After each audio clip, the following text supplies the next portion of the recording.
அல்லேலூயா. மீண்டுமாக நாம் இந்த மாலை வேளையிலே கர்த்தருடைய வார்த்தைக்கு நிறைய கடந்து வந்திருக்கிறோம். நேற்றைய தினத்திலே நாம் ஒரு 6ஆம் அதிகாரம் வெளிப்படுத்தின விசேஷத்திலிருந்து 6ஆம் அதிகாரம் 6ஆம் வசனம் வரைக்கும் நாம் பார்த்தோம்.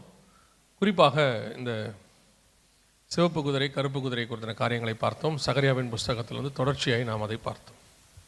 இப்பொழுதும் நாம் அதோடைய தொடர்ச்சியைத்தான் பார்க்க போகிறோம். ஒரு வசனத்தை மீண்டும் வாசியுங்கள். சகரியாவின் புஸ்தகம் 1ஆம் அதிகாரம் 8வது வசனத்தை வாசியுங்கள். சிவப்பு குதிரை மேல் ஏறி இருந்த ஒரு புருஷனை கண்டேன். அவர் பள்ளத்தாக்கில் இருக்கிற மிருது செடிகளுக்குள்ளே நின்றார். அவருக்கு பின்னாலே சிவப்பும் மங்கின நிறமும் வெண்மையான குதிரைகள் இருந்தன. கண்களை மூடுவோம். நல்ல தகப்பனே, சர்வ வல்லமையுள்ள எங்கள் ஆண்டவரே, அருமையான நேரத்திற்காக உமக்கு ஸ்தோத்திரம். கிருபையுள்ள கரத்தில் எங்களை தாழ்த்துகிறோம். மகிமையின் தேவன் இம்மட்டுமாய் எங்களோடு கூட மகிமையாய் இடைப்பட்டதுக்காக ஸ்தோத்திரம். அப்பா, நீ தந்த நல்ல வாய்ப்புகளுக்காக உமக்கு ஸ்தோத்திரம். ஜனங்களோடு கூட இடைப்பட்டதுக்காக உமக்கு நன்றி. இந்த ராத்திரி வேளையிலும் கர்த்தர் எங்களோடு கூட பேசுவீராக, இடைபடுவீராக, வார்த்தைகளை அனுப்புவீராக. எங்கள் ஆண்டவர் இயேசு கிறிஸ்துவின் நாமத்தில் ஒப்பு கொடுத்து ஜெபிக்கிறோம் ஜீவனுள்ள நல்ல பிதாவே. அல்லேலூயா. நேற்று தினத்திலே நாம் இந்த சகரியாவின் புஸ்தகம் 1ஆம் அதிகாரத்தில் சொல்லப்பட்டிருக்கிற காரியம் எப்பொழுது ஆரம்பிக்க வேண்டும் என்று சொல்லி நாம் பார்த்தோம். சிவப்பு மங்கின நிறமுள்ள குதிரை, வெண்மையான குதிரைகளை குறித்து, குதிரைகள் என்றால் ஆவிகளை குறிக்கிறது என்று சொல்லி சகரியா 6:5 நாம் வாசித்தோம். இது எப்போ நடக்கணும் அப்படின்னா, சகரியா 1:12 70 வருஷம் கழித்து எருசலேம் வந்த பிறகு நடக்க வேண்டும் என்று சொல்லி நாம் பார்க்கிறோம். இந்த தீர்க்க தரிசனம் நிறைவேற வேண்டிய காலகட்டம் 1948 2018 வரைக்கும், கிட்டத்தட்ட 70 வருஷம் முடிந்த பிறகு இது நடக்கணும். அந்த சிவப்பு குதிரை என்றால் கொள்ளை நோய் என்று சொல்லி பார்த்தோம். உலகம் முழுக்க, பூமி முழுக்க வரணும். சகரியா 6:7 வெளிப்படுத்தின விசேஷம் 6ஆம் அதிகாரம் 4ஆம் வசனத்திலும் அதற்கான விளக்கங்களை நாம் பார்த்தோம். கொள்ளை நோய்கள் உலகம் முழுக்க வந்து ஒருவரை ஒருவர் கொலை செய்யத்தக்கதாக இருக்கணும்னு பார்த்தோம். சரியாக 2019 அப்படி ஒன்று வந்தது. 3.5 ஆண்டு காலம் அது ஒரு பேண்டமிக் என்று சொல்வார்கள். 3.5 ஆண்டு காலம் ஒரு கொள்ளை நோயின் காலம் பூமியில் இருந்துச்சு. 2023 மே மாதம் வரைக்கும் அதை தான் WHO ரிப்போர்ட் உறுதிப்படுத்தியது. அதுக்கு அடுத்து அதே காலகட்டத்தில் வடக்கு பக்கத்தில் கருப்பு குதிரை புறப்பட வேண்டும், வட தேசத்துக்கு போக வேண்டும் என்று இருக்கிறது. அதன் அடிப்படையில் அதே காலகட்டத்தில் தான் ரஷ்யா உக்ரைன் பிரச்சனை ஸ்டார்ட் ஆகி கோதுமை பிரச்சனை உலகம் முழுக்க வந்தது. இவையும் சகரியாவின் புஸ்தகத்திலும் வெளிப்படுத்தின விசேஷம் 6ஆம் அதிகாரம் 5-6 வசனத்திலும் சொல்லப்பட்டது. ஸோ இந்த தீர்க்க தரிசனத்தினுடைய காரியங்கள் எல்லாம் நம்முடைய காலத்திலே நம் கண்களுக்கு முன்பாக நடைபெற வேண்டியது என்று சொல்லி நாம் பார்த்தோம். குறிப்பாக கடைசி காலம் என்பது இஸ்ரவேல் ஜனங்கள் திரும்பி வருவதிலிருந்து ஆரம்பிக்கிறது என்று சொல்லி ஓசியாவின் புஸ்தகம் 3ஆம் அதிகாரம் 5வது வசனத்தில் வாசித்தோம். எனவே இந்த ஒரு ஸ்ட்ரக்சர் தீர்க்க தரிசனத்தினுடைய காலகட்டம் இருக்கிறது. இந்த தீர்க்க தரிசனத்தின் காலகட்டத்தில் தான் நீங்களும் நானும் இருக்கிறோம். இது நம் காலகட்டத்துக்குரிய தீர்க்க தரிசனமாக இருந்தது. இதுக்கு முன்னாடி நிறைய தீர்க்க தரிசனம் நிறைவேறி இருக்கிறது. அந்தந்த காலகட்டத்தில் ஒரு கூட்ட ஜனங்கள் இருந்தார்கள். ஆனால் இந்த காலகட்டம், இந்த சிவப்பு குதிரை முடிந்து கருப்பு குதிரை மங்கின நிறமுள்ள காலகட்டம் 2019 நடைபெற வேண்டியதான சம்பவங்கள் என்று சொல்லி நாம் பார்த்தோம். இப்போ நாம் வாசித்த வசனம் சகரியா 1:8 சிவப்பு குதிரைக்கு பின்னாடி மங்கின நிறமுள்ள குதிரை ஒன்று வர வேண்டும் என்று சொல்லி நாம் பார்த்தோம். இந்த மங்கின நிறமுள்ள குதிரை என்றால் என்ன, அது என்ன செய்யும், அதனுடைய காலகட்டம் என்ன, எப்படி நடக்க போது, என்னென்ன காரியங்கள் இருக்கிறது என்பதைத்தான் நாம் இன்னைக்கு இந்த கடைசி நாளிலே நாம் பார்த்து விட்டு நாம் ஜெபித்து முடிக்க போகிறோம். வாசிங்கள். வெளிப்படுத்தின விசேஷம் 6ஆம் அதிகாரம் 8வது வசனத்தை வாசிங்க. நான் பார்த்தபோது இதோ மங்கின நிறமுள்ள ஒரு குதிரையை கண்டேன். அதன் மேல் ஏறி இருந்தவனுக்கு மரணம் என்று பெயர். பாதாளம் அவன் பின் சென்றது. பட்டயத்தினாலும் பஞ்சத்தினாலும் சாவியினாலும் பூமியின் துஷ்ட மிருகங்களினாலும் பூமியின் காற்பங்கில் உள்ளவர்களை கொலை செய்யும்படியான அதிகாரம் அவைகளுக்கு கொடுக்கப்பட்டது. இது எதை குறித்து சொல்லப்பட்டிருக்கு அப்படின்னு கேட்டீங்கன்னா, ஒவ்வொரு குதிரைக்கு பின்னாடியும் ஒரு சம்பவம் நடக்கிற சம்பவத்தை நாம் பார்த்தோம். சிவப்பு குதிரை என்றால் கொள்ளை நோய்கள் என்று பார்த்தோம். கருப்பு குதிரைனா பஞ்சம் அப்படின்னு சொல்லி நாம் பார்த்தோம். இது எதை குறிக்கிறது என்றால் மரணம் என்று வேதம் சொல்லுகிறது. இது வேதம் சொல்லக்கூடியது, மரணம் என்று சொல்லுகிறது. ஆனால் இந்த மரணம் எப்படி வரும் என்று சொன்னால் 4 வகையாக வரும் என்று வேதம் சொல்லுகிறது. ஒன்று பட்டயத்தினாலும், இன்னொன்று பஞ்சத்தினாலும், 3வது சாவினாலும், 4வது பூமியின் துஷ்ட மிருகங்களினாலும் இது காரியங்கள் வரும் என்று சொல்லி நாம் பார்க்கிறோம். இந்த 4 வகையான காரியங்கள் எப்பொழுது வர வேண்டும் என்று சொன்னால் கருப்பு குதிரைக்கு அடுத்து வர வேண்டும். சகரியாவின் புஸ்தகத்துக்கு கணக்கின்படி இது மங்கின நிறமுள்ள குதிரைக்கு அடுத்து தொடங்கணும். சரியா இந்த தீர்க்க தரிசனம் எவ்வளோ துல்லியமாக நிறைவேறுகிறதுங்கிறத நாம் இப்பொழுது நாம் பார்க்க போகிறோம். ஏற்கனவே நாம் பார்த்தோம், சிவப்பு குதிரையின் காலம், கொள்ளை நோயினுடைய காலம், பேண்டமிக்குடைய காலம் 2023 மே மாதத்தோடு கூட ஒரு முடிவுக்கு வந்துச்சு. அதாவது WHO என்ன அனௌன்ஸ்மெண்ட் கொடுத்தாங்க அப்படின்னு சொன்னால், இதோடு கூட எமர்ஜென்சி பீரியட் முடிகிறது, இனிமேட்டு மாஸ்க் போட வேண்டாம், இதுக்கப்புறம் வேக்சின் சர்டிஃபிகேட் தேவையில்லை, நம்ம இப்போது எப்படி சகஜமாக நடக்கிறோமோ அந்த மாதிரி நடக்கலாங்கிற ஒரு ரிப்போர்ட் 2023 மே மாதம். அதோடு கூட இந்த ஒரு தற்காலிகமாக இந்த முடிவுக்கு வந்தது. கருப்பு குதிரையினுடைய அந்த காலம் நடந்தது. ஆனால் அதுக்கு பின்னாடி மங்கின நிறமுள்ள குதிரை வரணும். இதனுடைய 4 காரியங்களில் முதலாவது வேதம் சொல்லக்கூடியது பட்டயம். பட்டயம் என்று சொன்னால், ஒருவேளை தூதன் கையில் பட்டயம் இருந்தால்தான் அதற்கு பெயர் கொள்ளை நோய் என்று சொல்லி பார்த்தோம். பொதுவாக பட்டயம் என்றால் எதை குறிக்கிறது? யுத்தத்தை குறிக்கிறது. கல்தேயருடைய பட்டயம் உன்மேல் வரும், அப்புறம் அசிரிய பட்டயம் வரும் அப்படின்னா அது எதை குறிக்கிறது? யுத்தம் குறிக்கிறது. 1 சாமுவேல் 17 சவுல் யுத்தத்துக்கு வரும்போது சவுல் கையிலே பட்டயம் இருந்தது, தாவீதின் கையில் பட்டயம் இல்லாதிருந்தது. இப்போது கோலியாத்தின் பட்டயத்தை எடுத்து தாவீது அவனை வெட்டினான். இதெல்லாம் பார்த்தீங்கன்னு சொன்னால் யுத்தம், சண்டைக்கான ஒரு அடையாளமாக இருக்குது. ஸோ இந்த இடத்துல ஆண்டவர் என்ன சொல்கிறாரு? இதுக்கு முடிஞ்ச உடனே பின்னாடி மங்கின நிறமுள்ள குதிரை வரும். அதில் முதலாவது நடைபெற வேண்டிய விஷயம் என்ன அப்படின்னு கேட்டிங்கன்னா பட்டயம், யுத்தம். எந்த யுத்தம் அப்படின்னு சொல்லி கேட்டிங்கன்னா, நம்ம நேற்று காலை வேளையில் பார்த்தோம், 3 யுத்தங்களை குறித்து நாம் பார்த்தோம். அதில் மிக முக்கியமாக 3வது யுத்தம் கடைசி காலத்தில் நடக்க வேண்டிய யுத்தம். எசேக்கியேல் புஸ்தகம் 38ஆம் அதிகாரம் 8வது வசனம் 16வது வசனத்தில் 2 வசனத்தில் கடைசி வருஷங்களில் கடைசி நாட்களில் நடக்கும் என்று வேதம் சொல்லுகிறது.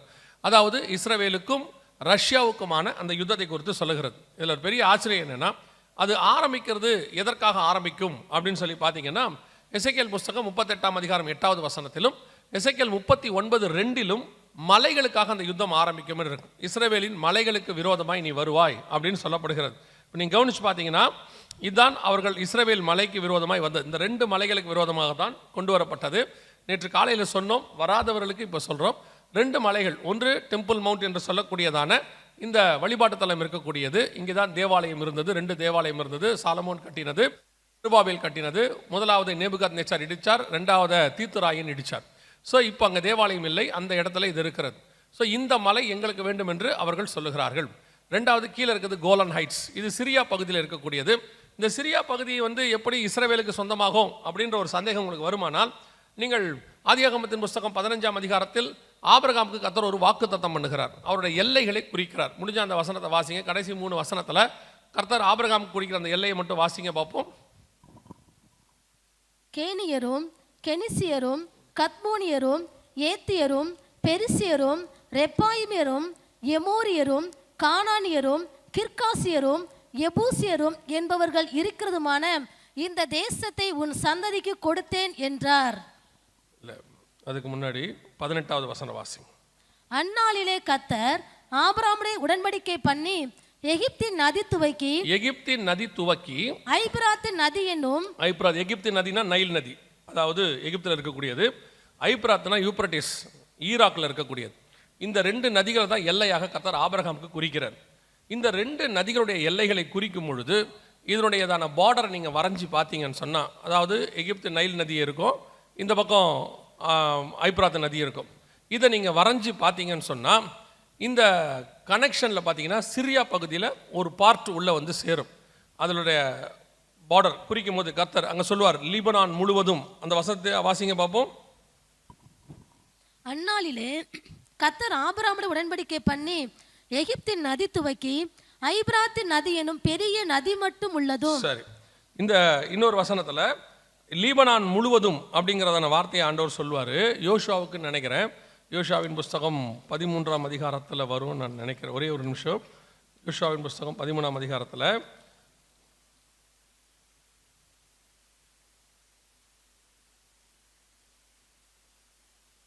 5வது வசனம் வாசிங்க. எர்மோன் மலையும் சல்காவையும் இல்லம்மா, 5வது வசனம் வாசிக்கிறேன். கிப்லியரின் நாடும் சூரியோதயபுரத்தில் எர்மோன் மலையடிவாரத்தில் இருக்கிற பாகால் காத் முதல் கொண்டு ஆமாத்துக்குள் பிரவேசிக்க மட்டும் உள்ள லீபனான் முழுவதும். லெபனான், இப்போ இருக்கக்கூடிய லெபனான் முழுக்க, இது ஆண்டவர் பைபிளில் வாக்கு பண்ணது. இந்த வாக்கு தத்தத்தின் அடிப்படையில் பார்த்தீங்கன்னா இந்த கோலன் ஹைட்ஸ் பகுதி இஸ்ரவேல் கிட்ட தான் வரும்.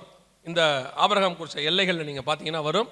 இப்போ இருக்கும்போது அதை ஒத்துக்க மாட்டாங்க, இந்த சண்டை வரும். ஆனால் பார்த்தீங்கன்னா கரெக்டாக பார்த்தீங்கன்னா ஆபிரகாமுக்கு கர்த்தர் எதையதான் வல்ல ஒரு எல்லையாக வகுத்தாரோ அந்த எல்லையெல்லாம் கொஞ்சம் கொஞ்சமாக இஸ்ரவேலோட எல்லைக்குள்ளே வந்து கொண்டே இருக்கிறது. 1948 இது நடக்குது. ஸோ அதன் அடிப்படையில் இந்த கோலன் ஹைட்ஸ் பகுதி அவங்ககிட்ட தான் இருக்குது. ஸோ இந்த 2 மலைகளும் எங்களுக்கு வேணும்னு சொல்லி இப்போ ஐநாவில் வந்து தீர்மானம் இருக்குது. ஒன்று இந்த டெம்பிள் மவுண்ட், அதாவது எருசலேமை 2ஆய் பிரிக்க வேண்டும், 2 ஸ்டேட் சொல்யூஷன் அப்படின்னு சொல்லுவாங்க. இந்த 2 ஸ்டேட் சொல்யூஷனா என்ன அப்படின்னு கேட்டிங்கன்னா, எருசலேமை 2ஆய் பிரிப்பது, 2ஆய் பிரித்து ஒரு பகுதியை வந்து யூதர்கள் கையிலையும் ஒரு பகுதியை வந்து பாலஸ்தீனர் கையிலையும் கொடுப்பது என்ற அர்த்தம். இங்கே இருக்கு பாருங்க, இதுக்கு பேர் 2 ஸ்டேட் சொல்யூஷன்.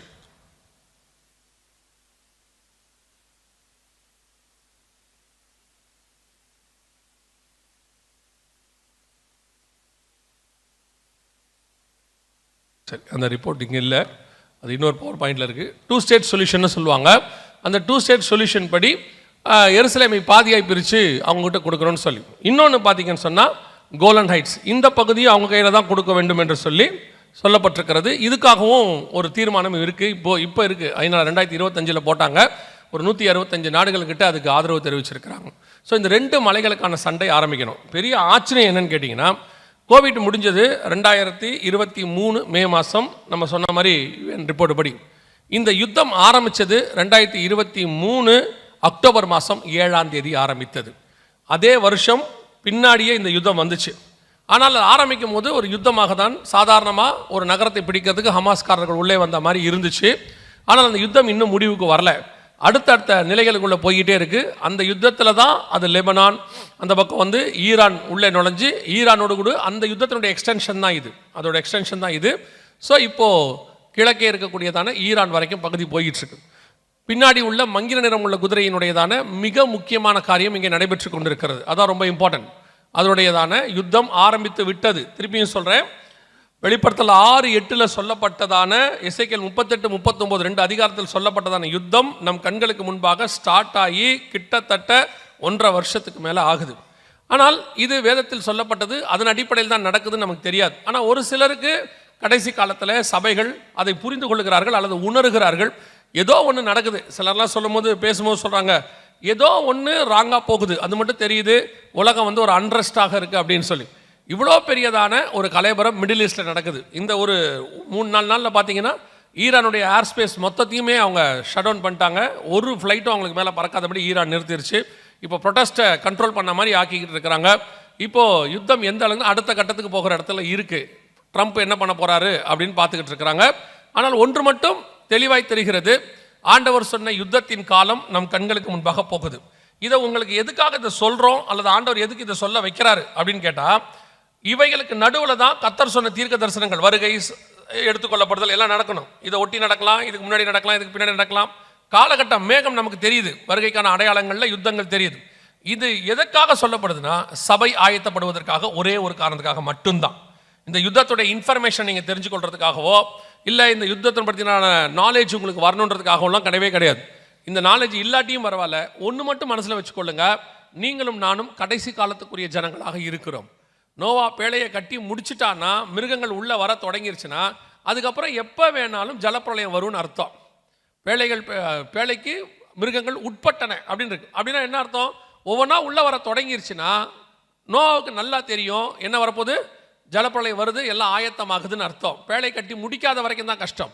இப்போ நம்ம கண்ணுக்கு முன்னாடி பாருங்க, இஸ்ரேவேல்னு வந்துருச்சு, தேசம் உருவாயிருச்சு, தலைநகரம் வந்துருச்சு, இப்போ அதுக்கான மலைக்கான சண்டையும் ஆரம்பிச்சிருச்சு. ஆண்டவர் சொன்னபடி இத்தனை காரியங்கள் துல்லியமாக நடக்குதுன்னா, இப்போ நம்ம பேழைக்கு உட்படுகிற காலம்னு அர்த்தம். இதை தான் நம்ம உணரணும். ஸோ இவ்வளோ மிருகங்கள் ஜோடு ஜோடாக உள்ளே வருதே, அன்னைக்குள்ள ஜனங்களுக்கு அந்த உணர்வே இல்லையாமா, ஏன் இப்படி பேழைக்குள்ளே ஜோடு ஜோடாக உள்ளே போகுது, உலகத்தில் இருக்கிற அத்தனையும் வருது அப்படின்னு நினைக்காம அவங்க எப்படி நினச்சிக்கிட்டாங்கன்னா, இந்த நோவாவுக்கு வேறு வேலையே இல்லைங்க, எல்லாத்தையும் உள்ளே கூட்டிகிட்டு போயிருக்கிறான் அப்படின்னு நினைப்பாங்க. அந்த மாதிரி தான் கீழ்ப்படியாமல் போன ஆவிகள்னு இருக்குது. அந்த மாதிரி தான் இப்போது கடைசி காலத்தில் சபைக்கு இருக்குது. என்னென்னா, இவ்வளோ காரியங்கள், நான் எல்லா தீர்க்க தரிசனத்தை கூட நீங்கள் 2ஆவதாக வச்சுக்கோங்க, ஒன்றே ஒரு விஷயத்தை மட்டும் உணர்வடைகிறதுக்காக சொல்கிறேன். ஒரு 1850 வருஷம் இல்லாத ஒரு தேசம், ஒரு இனம், ஒரு மொழி, ஒரு தலைநகரம் நம்ம கண்ணுக்கு முன்னாடி இன்னைக்கு நிற்கிது இல்லையா, உருவாகி நிற்கிது இல்லை. ஆண்டவர் சொல்கிறார்ல, உலர்ந்த எலும்புகள் உருவாகி நிற்கணும். இப்போ கூட சபைக்கு அந்த உணர்வு வராட்டி எப்படி?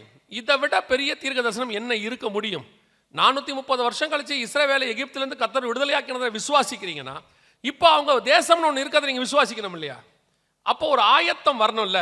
சபை அந்த ஆயத்தத்தில் கேட்குறாங்க, நல்லா கேட்குறீங்க, ஆனால் ஆயத்தம் இல்லை. அவங்க என்ன செய்கிறாங்க, கேட்டுட்டு போகும்போதே பெரும்பான்மையானவர்கள் அதை விட்டுட்டு போயிடுறாங்க. சரி ஓகே வருதாமா.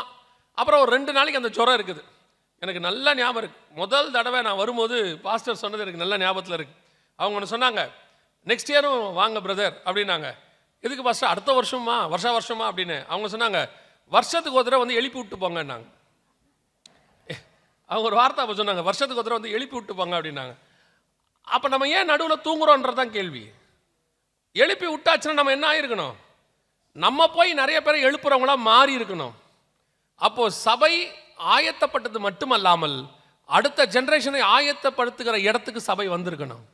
நம் கண்களுக்கு முன்பாக கர்த்தர் சொன்னபடி துல்லியமான தீர்க்க தரிசனம் நிறைவேற ஆரம்பித்து விட்டது. அடுத்த என்னுடைய பர்சனல் கணக்கு, தீர்க்க தரிசனம் இல்லை. நாம் மிக முக்கியமான வருஷத்துக்குள் வந்துட்டோம். 2026 எல்லாம் ரொம்ப இம்பார்ட்டண்ட்டான இயர். இந்த இயர்க்குள்ள நம்மளாம் வந்து சேர்ந்துட்டோம். எனவே அடுத்து நமக்கு எப்போ வேணாலும் எது வேணாலும் ஆரம்பிக்கும். இதை நான் சொன்னாலும் பரவாயில்ல, உலகத்தில் உள்ள பெரிய பெரிய தலைவர்கள் சொல்கிறாங்க. இன்றைக்கி கூட ஒரு பெரிய மிலிட்ரி ஆஃபீஸர், 65 வயதுள்ள ஆஃபீஸர் சொல்கிறாரு, ப்ரெடிக்ட் பண்ண முடியல, எப்போ எது நடக்கும் தெரியல, எல்லா நாடும் வேறு விதமாய் ஆயத்தமாகிறார்கள் அப்படின்னு அவர் போடுறாரு. ஃபாரினில் உள்ளதான ஒரு மிலிட்ரி ஆஃபீஸர் எழுதுறாரு, வி கான் ப்ரெடிக்ட், ஏதோ ஒன்று நடக்குது அப்படின்றாரு. ஸோ அந்த அளவுக்கு தான். திடீர்னு எப்படி 500,000 ரூபா செல்லாதுன்னாங்க, திடீர்னு லாக்டவுன்னாங்க, அந்த மாதிரி ஏதோ ஒரு இடத்துல ஒரு அணுகுண்டை எவனோ ஒருத்தன் போட்டானா கதை முடிச்சு. அதுக்கப்புறம் ஒருத்தன் மாற்றி ஆரம்பிச்சிருவாங்க. மூச்சு விடுறதுக்கு கூட நேரம் இருக்காது நமக்கு. அந்த அளவுக்கு ரொம்ப பிஸி ஆயிரும். இதுதான் நமக்கு டைம். இப்போ தான் கர்த்தர் அந்த வாய்ப்பு கொடுத்துருக்கிறாரு. இப்போ நீங்கள் அதில் ஆயத்தப்படாமல் விட்டுட்டீங்கன்னா ஒருவரும் கிரியை செய்ய முடியாத காலம் ஒன்று வருகிறதுன்னு ஆண்டவர் சொல்கிறார். எப்போவுமே நல்லா கவனிச்சு பாருங்கள். குரங்கா இருக்கட்டும், மாடாக இருக்கட்டும், ஆடாக இருக்கட்டும், கிடைக்கும் போது நல்லா சாப்பிட்றோம். அதுக்கப்புறம் உட்காந்து என்ன செய்யும், அசைப்படும். இப்போ நமக்கு திறந்திருக்கிற டைம், கிடைக்கும் போது நல்லா ஆகாரத்தை உட்கொண்டு ஆயத்தப்பட தொடங்கிடணும். ஒரு நாள் வரும், இருள் சூழும். அந்த காலகட்டத்தில் உங்களுக்கு இந்த மாதிரி உட்காந்து செய்தி கேட்கவோ மீட்டிங்ஸ் நடத்தவோ வாய்ப்பு இருக்காது. நீங்கள் எல்லாம் நினச்சிக்கிட்டு இருக்கிறீங்க, ஆன்லைனில் பார்த்துக்கலாம், இன்றைக்கி இல்லைன்னா என்னங்க ஆன்லைன் இருக்குது, நம்ம எப்படினாலும் ஆன்லைனில் வந்துடும்னு. இப்போ நீங்கள் இந்த பழச நம்புறவங்களை ஆயிட்டீங்க. நமக்கு ஆண்டவரை பொறுத்த வரைக்கும் பழைய எக்ஸ்பீரியன்ஸ் இல்லை, எல்லாம் புதுசு. கிருபை புதுசு, புது அபிஷேகம் எல்லாம் புதுசு. இப்போ நீங்கள் நினச்சிட்டு இருக்கிறீங்க ஆன்லைன் இருக்குதுங்கன்ட்டு. ஒரே ஒரு சேட்டிலைட் வேலை செய்யாட்டி என்ன ஆகும் தெரியுமா உங்களுக்கு? ஒரே ஒரு சேட்டலைட் வேலை செய்யாட்டி ஆன்லைன்றதே இருக்காது. அது நடக்குமானா நான் பின்னாடி உள்ள காரியத்தில் உங்களுக்கு சொல்கிறேன். அதுவும் நடக்க போகுது. நீங்கள் சேட்டிலைட் இல்லாமல், நெட்வொர்க் இல்லாமல் இருக்கிற காலமும் வரும். பைபிளில் இருக்குது. நான் சொல்கிறது பைபிளில். உலகம் என்ன சொல்லுன்னு தெரியாது, பைபிளில் இருக்குது. அதெல்லாம் வராதுங்க நீங்கள் நினச்சிங்கன்னா வரும். இப்போ எப்படி நீங்கள் சடனாக இதெல்லாம் நடந்துச்சு, அதே மாதிரி இதுவும் வரும். தயவுசெய்து சபை ஆயத்தப்பட தொடங்குங்கள். இது உங்களுக்கு தீவெட்டிகளை ஆயத்தம் பண்ணுகிற காலம். இன்னொரு பீரியட் உங்களுக்கு கிடைக்குமான்னு தெரியாது. ஒருவேளை அப்படி ஒரு காரியம் இந்த வருஷத்தில் ஆரம்பிக்குமானால் இந்த எச்சரிப்பை நீங்கள் எடுத்துக்கொண்டு இந்த செய்தியை வச்சுக்கிட்டு நீங்கள் ஒவ்வொரு நாளும் கிறிஸ்துவை சந்திப்பதுக்கு ஆயத்தப்படணும். அவ்வளோதான். அல்லேலூயா. ரெண்டாவது, இந்த யுத்தத்தோடு கூட இன்னொன்று வரும் என்று ஆண்டவர் சொல்றார். பட்டயத்தினாலும், 6ஆம் அதிகாரம் 8ஆம் வசனம் வெளிப்படுத்தின விசேஷம், பட்டயத்தினாலும் பஞ்சத்தினாலும். ரெண்டாவது என்ன சொல்றாரு?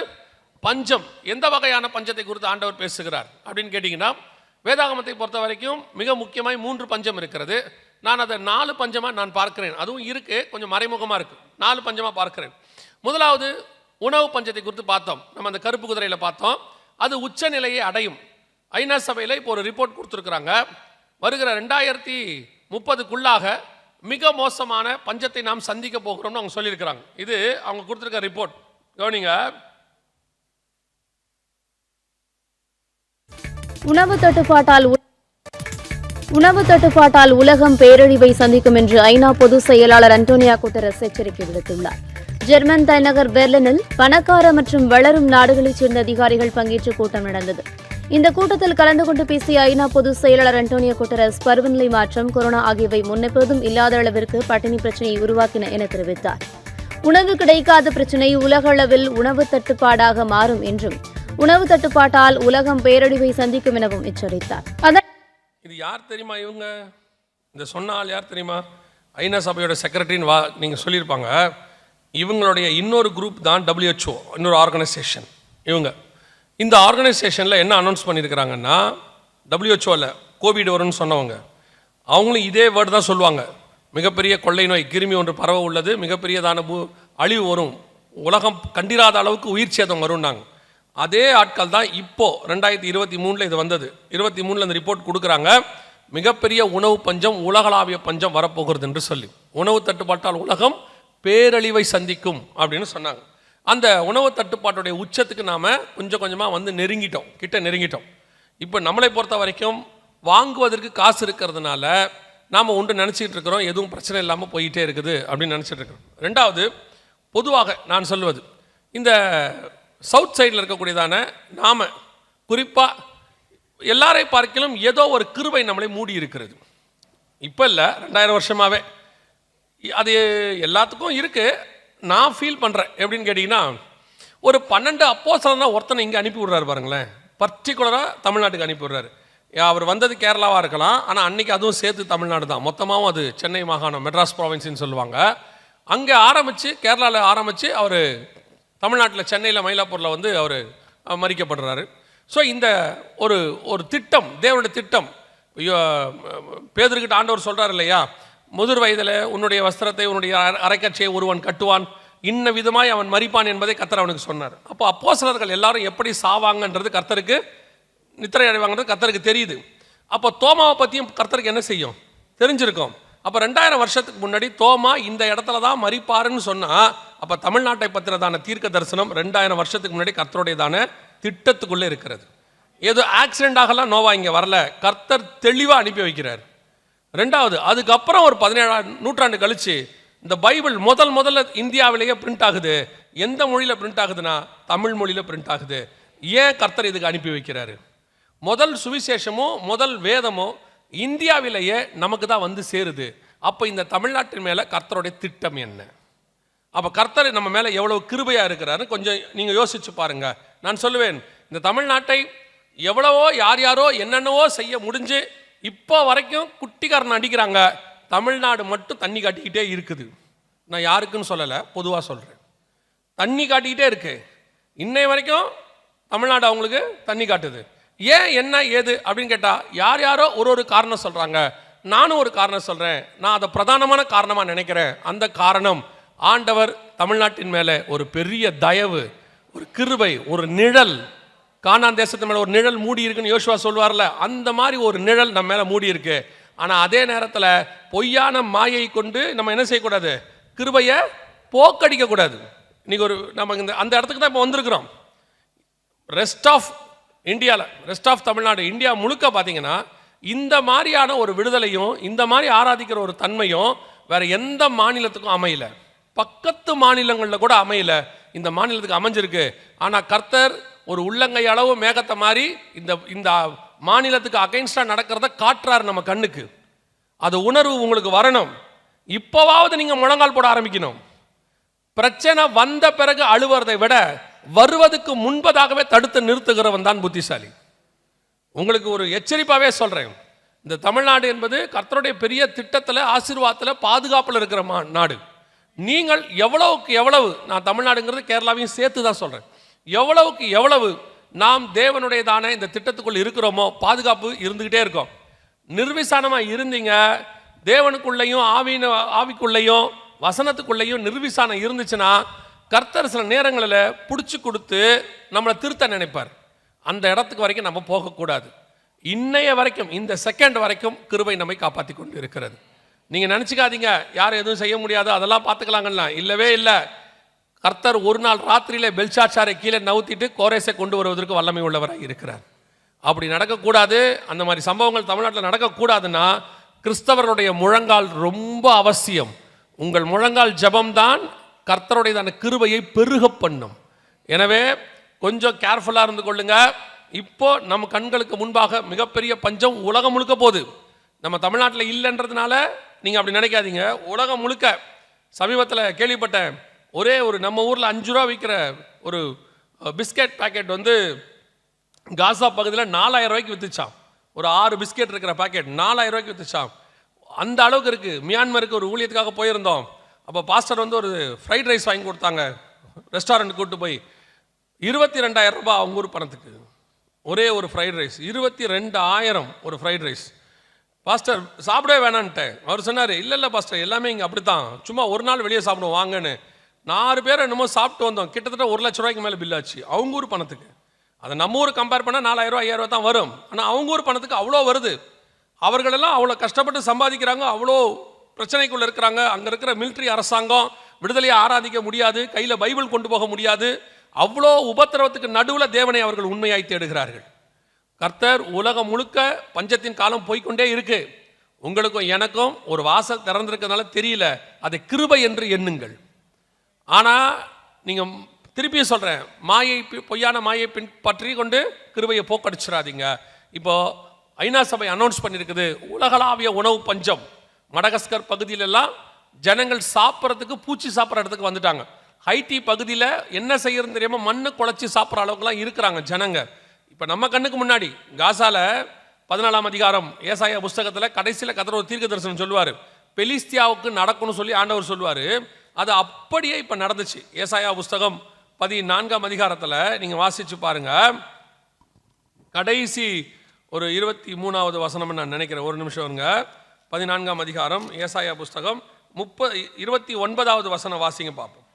முழு பெலிஸ்தியாவே, பெலிஸ்தியானா இங்கிலீஷ்ல பார்த்தீங்கன்னா பாலஸ்தீன் இருக்கும், பிலிஸ்டைன் இருக்கும், பாலஸ்தீன் இருக்கும். இன்னைக்கு இருக்கிற பெலிஸ்தியாவுடைய பேர் அது. முழு பெலிஸ்தியாவே, உன்னை அடித்த கோல் முறிந்ததென்று அக்களிப்பாய் இராதே. பாம்பின் வேரிலிருந்து கட்டுவிரியன் தோன்றும், அதன் கனி பறக்கிற அக்கினி சர்ப்பமாய் இருக்கும். வாசிங்க. தரித்திரரின் தலப்பிள்ளைகள் திருப்தியாய் புசித்து எளியவர்கள் சுகமாய் படுத்திருப்பார்கள். உன் வேரை பஞ்சத்தினால் சாக பண்ணுவேன், உன்னில் மீதியாய் இருக்கிறவர்களை அவன் கொன்று போடுவான். இந்த தீர்க்க தரிசனம் 30வது வசனம் தான் இப்ப நடந்துகிட்டு இருக்குது. காசா பகுதியில், பெலிஸ்தியா பகுதியில் இப்போதான் அதான் நடந்துட்டு இருக்குது. பஞ்சத்தினால் பிள்ளைகள் அங்கே செத்து கொண்டு இருக்கிறார்கள். எத்தனையோ கிட்டத்தட்ட 60-70 பேருக்கு மேலே செத்துட்டாங்கன்னு சொல்லி சொல்றாங்க. இந்த தீர்க்க தரிசனங்கள் எல்லாம் நம்ம காலத்தில் இப்போ நம்ம கண்களுக்கு முன்பாக நடந்து கொண்டு இருக்கிறது. இது மிகப்பெரிய உணவு பஞ்சத்தினுடையதான ஒரு அடையாளம். இன்னும் வருகிறது என்று ஐநா சபை சொல்லுது. இந்தியாவிலுமே இது ஒரு ஆய்வறிக்கை சொல்றதான், டிவியில் வந்ததுதான். இது இந்தியாவில்னு சொல்றாங்க. காலநிலை மாற்றம் காரணமாக இந்தியாவில் 2030ஆம் ஆண்டுக்குள் சுமார் 9 கோடி இந்தியர்கள் பட்டினியால் பாதிக்கப்படுவார்கள் என ஆய்வு ஒன்றில் தெரிய வந்திருக்கிறது. 2030க்குள், இது 2026. யோசிச்சு பாருங்க, இன்னும் ஒரு 3-4 வருஷம் தான் இருக்கிறது. அதுக்குள்ள 9 கோடி பேருக்கு சாப்பாடு இருக்காதுன்னு சொல்லி ஆய்வறிக்கை சொல்லுது. பொதுவாக நீங்கள் இதெல்லாம் கேட்கும்போது உங்களுக்கு என்ன தோணும்? ஏன் இந்த மாதிரி நியூஸ் எல்லாம் இவங்க சொல்றாங்க சபைக்குள்ள நினைக்காதீங்க. வெறும் சபை என்பது ஆசீர்வாதத்தை மட்டும் சொல்லுகிற இடம் இல்ல, எச்சரிப்பை சொல்லி ஆயத்தம் பண்ணுகிற இடம். பரிசுத்த ஆவியானவர் குறித்து வேதம் சொல்லுகிறது, வரும் காரியங்களை குறித்து உங்களுக்கு போதிப்பார். நீங்க ஏசாயா புஸ்தகத்திலிருந்து எடுத்து பாருங்க, எவ்வளோ ஆசீர்வாதம் இருக்கோ அதை விட அதிகப்படியாக எச்சரிப்பு இருக்கும். அதை விட அதிகப்படியாக எச்சரிப்பு இருக்கும். ஆசீர்வாதத்தை சொல்லாமல் இருந்தாலும் பிரச்சனை இல்லை, அது தானாய் வரும். அது வந்துருக்கும், உங்களுடைய கிரியைக்கு தக்கதான பலன் வந்துடும். ஆனால் எச்சரிப்பை கண்டிப்பாக சொல்லித்தான் ஆகணும். ஒரு ரோடு நல்ல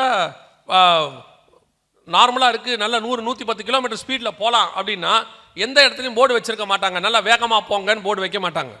அது பாட்டு போகத்தான் போகிறோம் நம்ம நல்லா இருந்தா. ஆனால் அந்த இடத்துல ஒரு கர்வ் இருக்குது, ஒரு ஸ்பீட் பிரேக்கர் இருக்குது, அல்லது அந்த இடத்துல ஒரு ஆக்சிடென்ட் ஜோன் இருக்குன்னா கண்டிப்பாக என்ன செய்வாங்க, அங்கே ஒரு போர்டு வச்சிருப்பாங்க. காஷன் மட்டும்தான் எப்பவும் சொல்லப்படும்.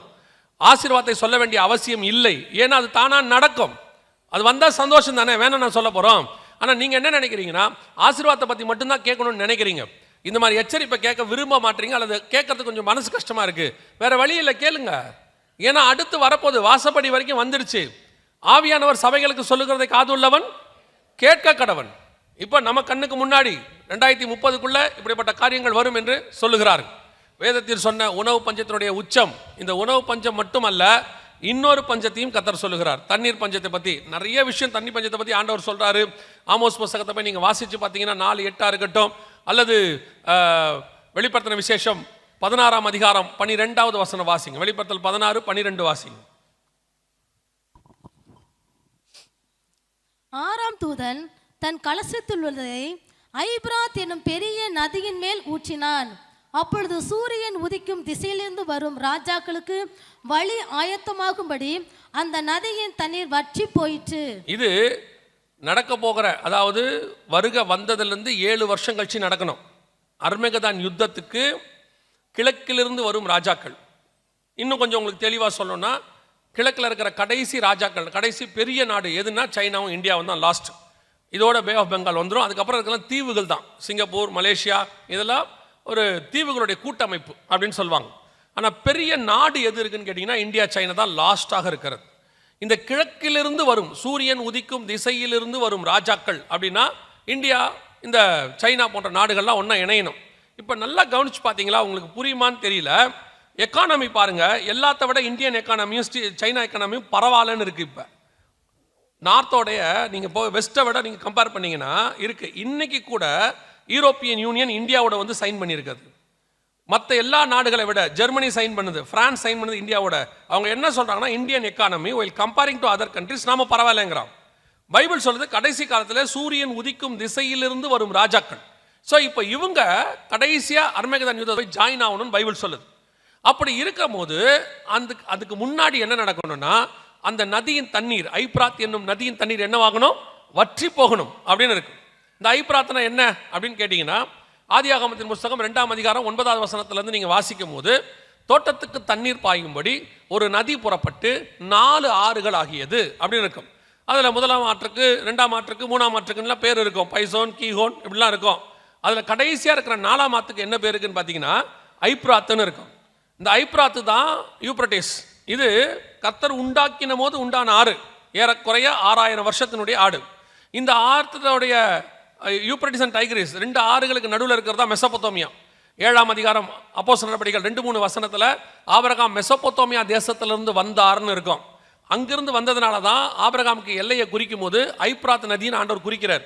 அந்த யூப்ரட்டிஸ் அதனுடைய கரையில தான் நேபுகாத் நேச்சார், அதனுடைய கரையில தான் பெல்ஷாஷார், அங்கே தான் தானியேல் போய் இருந்தார். பாபிலோனினுடைய ஆறுகளில் உட்கார்ந்து நாங்கள் சியோனை குறித்து பாடினோம்லாம் சொல்கிறாருல்ல, அதெல்லாம் அங்கே தான், அந்த ஆறு தான். அந்த ஆற்றின் தண்ணி என்னவாகுமா, கடைசியில் ராஜாக்கள் வருவதற்கு முன்பதாக வற்றி போகும் அப்படின்னு இருக்கு. இப்போ நீங்கள் பார்த்தீங்கன்னு சொன்னால் கொஞ்சம் சமீப காலமாக யூப்ரட்டிஸ் வற்றி போக தொடங்கிருச்சு. கிட்டத்தட்ட 6000 வருஷம் ஓடுகிற நதி, ஜீவ நதின்னு சொல்லுவாங்க, வற்றாத ஜீவ நதின்னு சொல்லுவாங்க. இப்போ அந்த நதியினுடைய தண்ணீர் எல்லாம் என்ன ஆயிடுச்சுன்னு பார்த்தீங்கன்னா வற்றி போக தொடங்கி விட்டது. கர்த்தர் சொன்னபடி இது வந்து ஒரு பெரிய அடையாளம். இதெல்லாம் வந்து வருஷ கணக்காக ஓடுற தண்ணி. இந்த நதியின் தண்ணீர் வற்றி போக தொடங்கி விட்டது. அப்படின்னா நம்ம எந்த இடத்துல இருக்கோன்னு பாருங்க.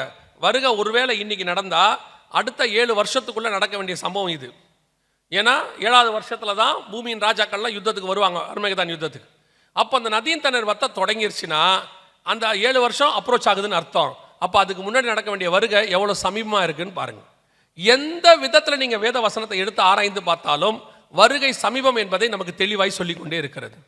வானத்திலையும் அடையாளம் பார்த்தாலும் சரி, பூமியில் அடையாளம் பார்த்தாலும் சரி, சமுத்திரத்தில் பார்த்தாலும் சரி, எதில் பார்த்தாலும் இருக்கு மிகப்பெரியதான அளவில். இப்போ நீங்கள் 2 வசனம் ரெண்டில் ஏதாவது ஒன்று கூட வாசிங்க. செப்பனியா புஸ்தகம் 1ஆம் அதிகாரம் 3ஆம் வசனத்தையோ அல்லது ஓசியாவின் புஸ்தகம் 4ஆம் அதிகாரம் 3ஆம் வசனத்தையோ ஏதோ ஒன்று வாசிங்க, 2 கூட வாசிங்க, ஒன்றும் பிரச்சனை இல்லை, வாசிங்க பார்ப்போம்.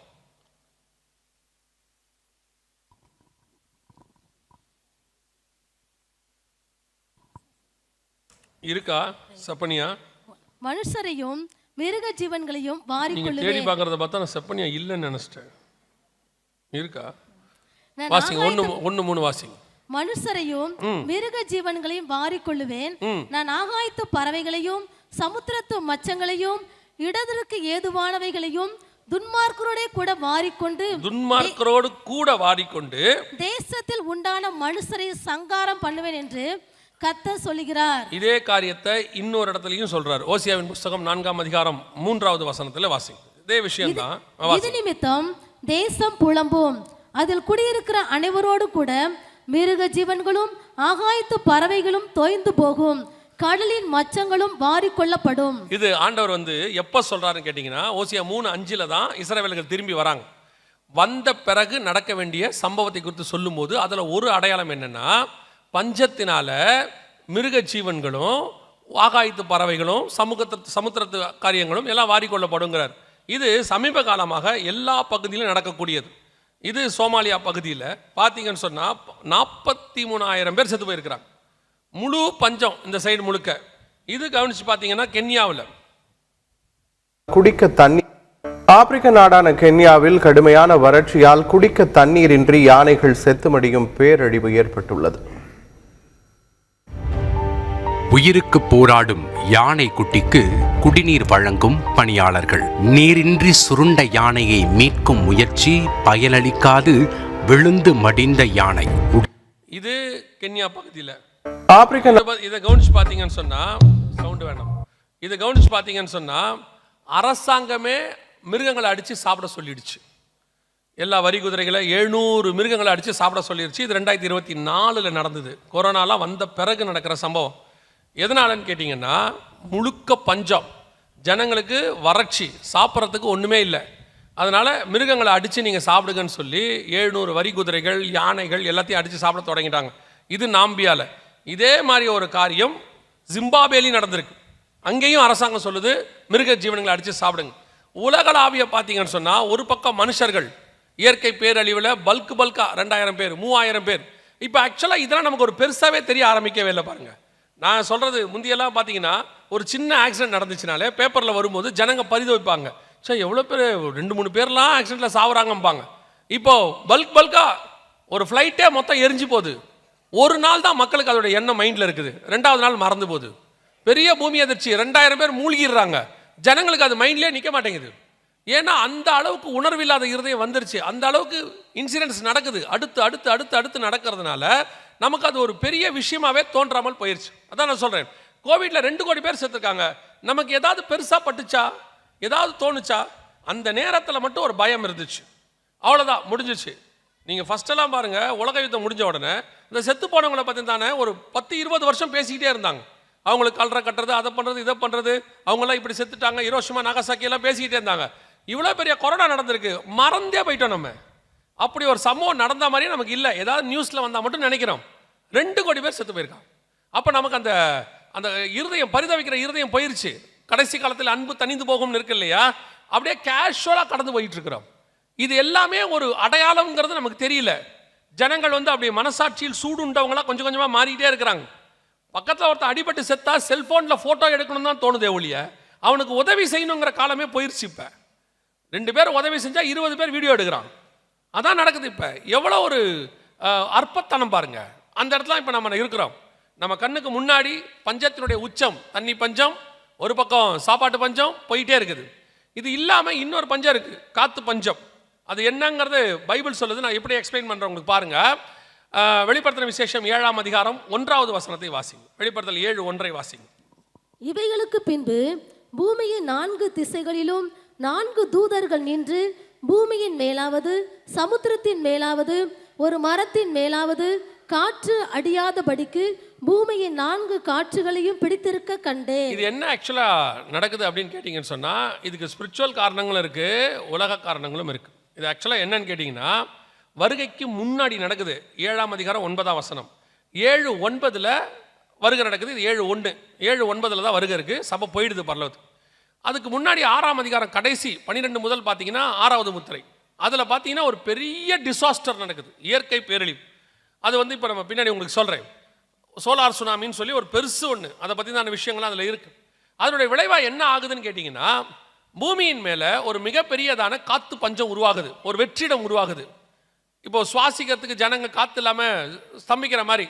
அதை இன்னும் ஒரு படி மேலே போய் உங்களுக்கு சொல்லணும்னு சொன்னால், அந்த இடத்துல சொல்லப்படுறது எதை அப்படின்னு கேட்டால், இன்றைக்கி நீங்கள் பார்க்கக்கூடிய உங்கள் அன்றாட வாழ்க்கையில் இருக்கக்கூடியதில் 80 to 90% காற்றை நம்பி தான் நம்ம இருக்கிறோம். காற்றின் அடிப்படை வாழ்க்கை நமக்கு. எப்படிங்க சொல்கிறீங்க அப்படின்னா, எல்லாமே வைஃபை, எல்லாமே மொபைல் டேட்டா, எல்லாமே ஃபோன், டிவி, உங்களுடைய வாட்ஸ்அப்பு எல்லாமே இருக்குது.